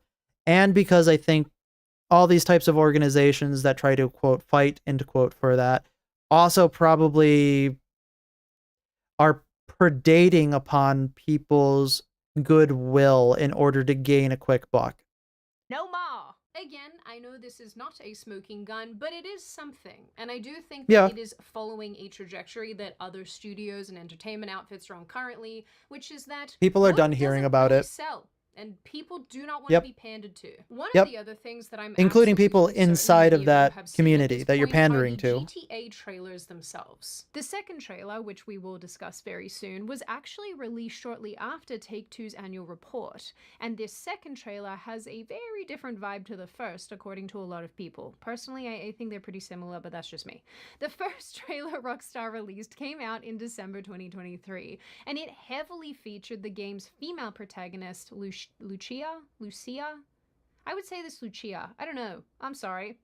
Like I mentioned earlier, they're going for a Bonnie and Clyde thing, which I think is pretty cool. Now, on Sure. its own, Could some be. people get mad anytime they see Fits a GTA. female lead in any game, and I honestly think that's pretty stupid.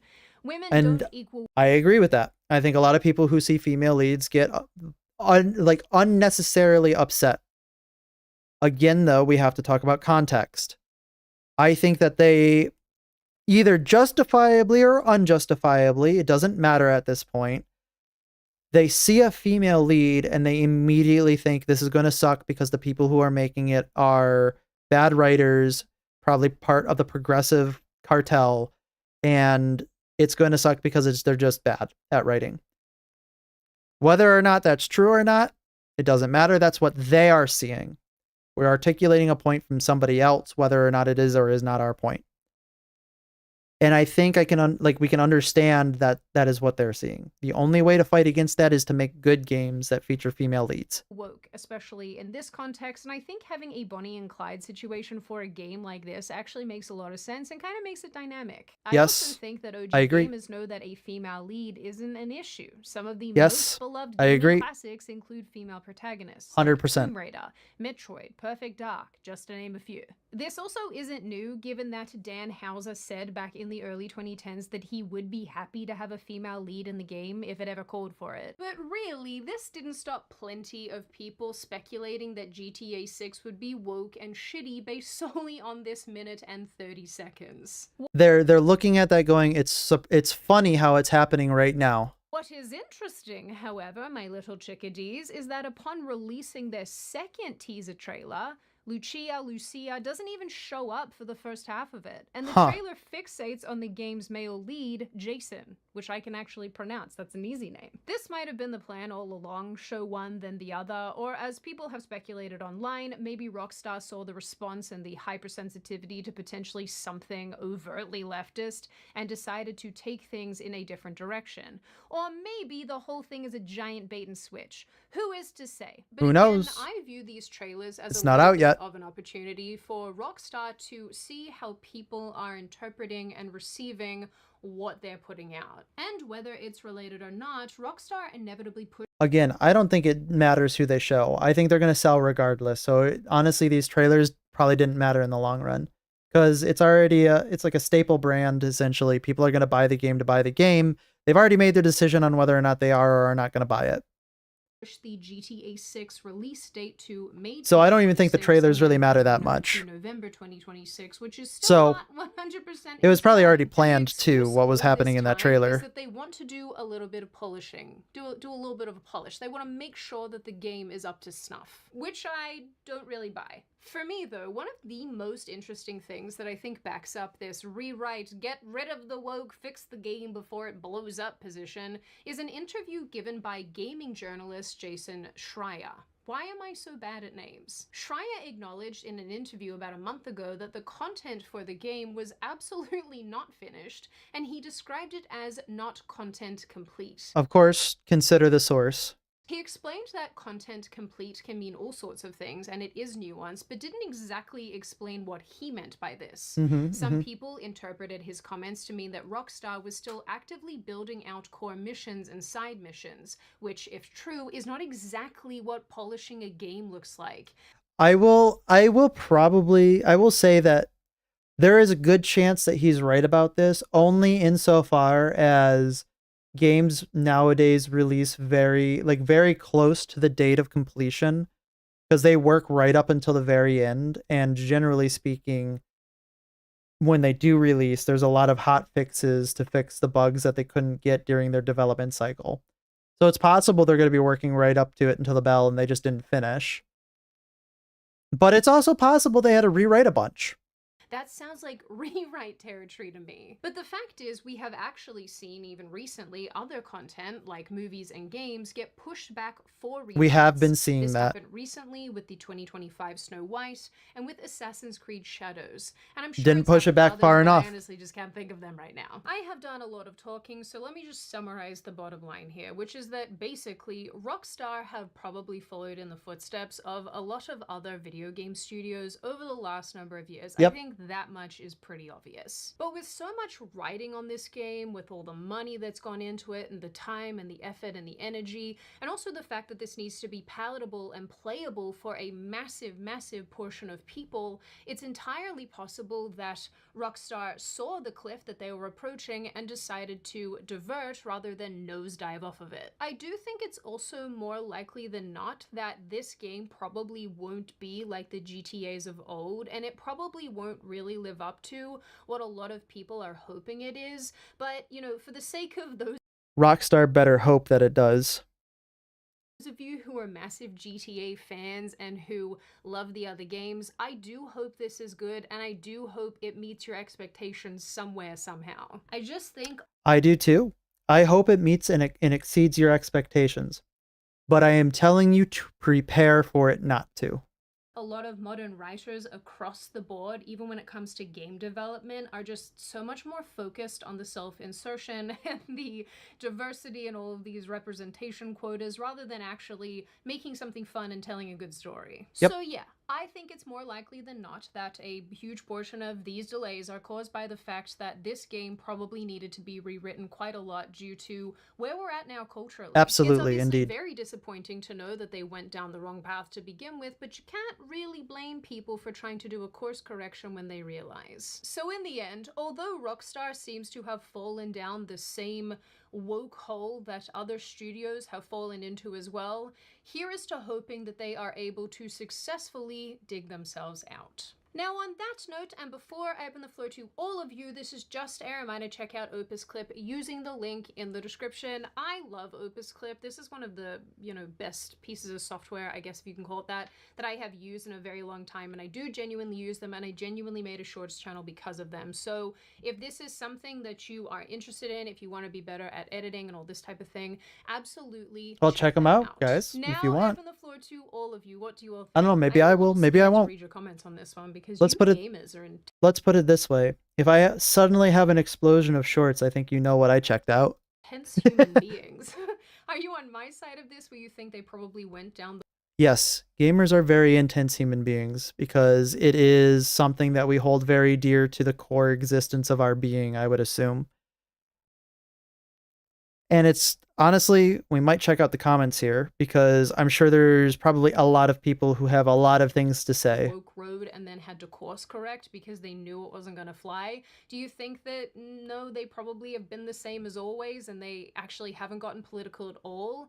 I think that's unlikely. Do you think that that first trailer was very female orientated? Do you think that it was intentional, trying to signal what kind of game this is? Or do you think that it was just, hey, we're going to show you the woman in this one and the man in the next one? What do you think of all of the leftism and the progressivism that Rockstar has participated in over the years? Do you think it's a good thing? Do you think it's a bad thing? Do you think that it really means nothing and maybe we're reading too much into it? What do you make of the delays? What do you think is causing those delays? What do you generally make of this? What I make of it is I think that Rockstar has fired the people that made Rockstar or asked to step down. And I think that, like every other big AAA developer that has brand recognition, they are cashing in that brand recognition in order to predate upon their audience to give them the absolute bare minimum, lowest possible product in order to stay financially viable. It is crazy to me that we are saying that Rockstar put $1 billion into the development of a game. I think that's crazy. I don't even think that like 100 million for an investment on a game is in any way indicative of its success or good.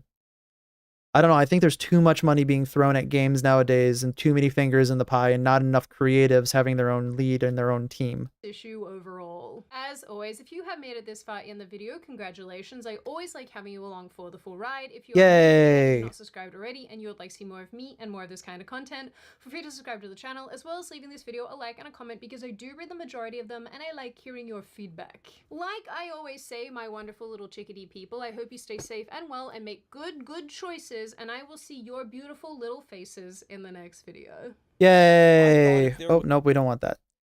Thank you so much, Sydney. Let's see what some of these comments are saying. Does anyone else remember Rockstar made Manhunt? I remember that. We got Sydney Watson video on GTA 6 before GTA 6. GTA used to offend everyone equally. That was the point. Imagine. Let's see. Rockstar is the same. Put out previous. Wait, Rockstar is not the same company. Yeah, I mean, that's true. Wokeness destroys everything. Typical. Being disappointed by entertainment, food, healthcare, politician companies. What's left?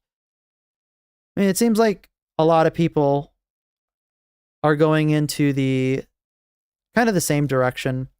Exactly kind of what I would expected. Not gonna lie. I don't know. I think there's a good argument to be made that it's probably not going to be good because of the direction that the company's been going. I think we can probably make some good assessments and some good assumptions. It's your cue to go to bed. Well, I'll have you know, I'm wrapping it up here anyway. I'm not going to do another video. It's already been 3 hours, and I think that's pretty much enough for now. So with that, thank you everybody for coming out. Thank you. By the way, we did fall back an hour. Like I said, we're American time travelers. So from now on, this is probably going to be my regular time. So just letting you know that works out really well for UK people or people on other time zones. But thank you all for coming out.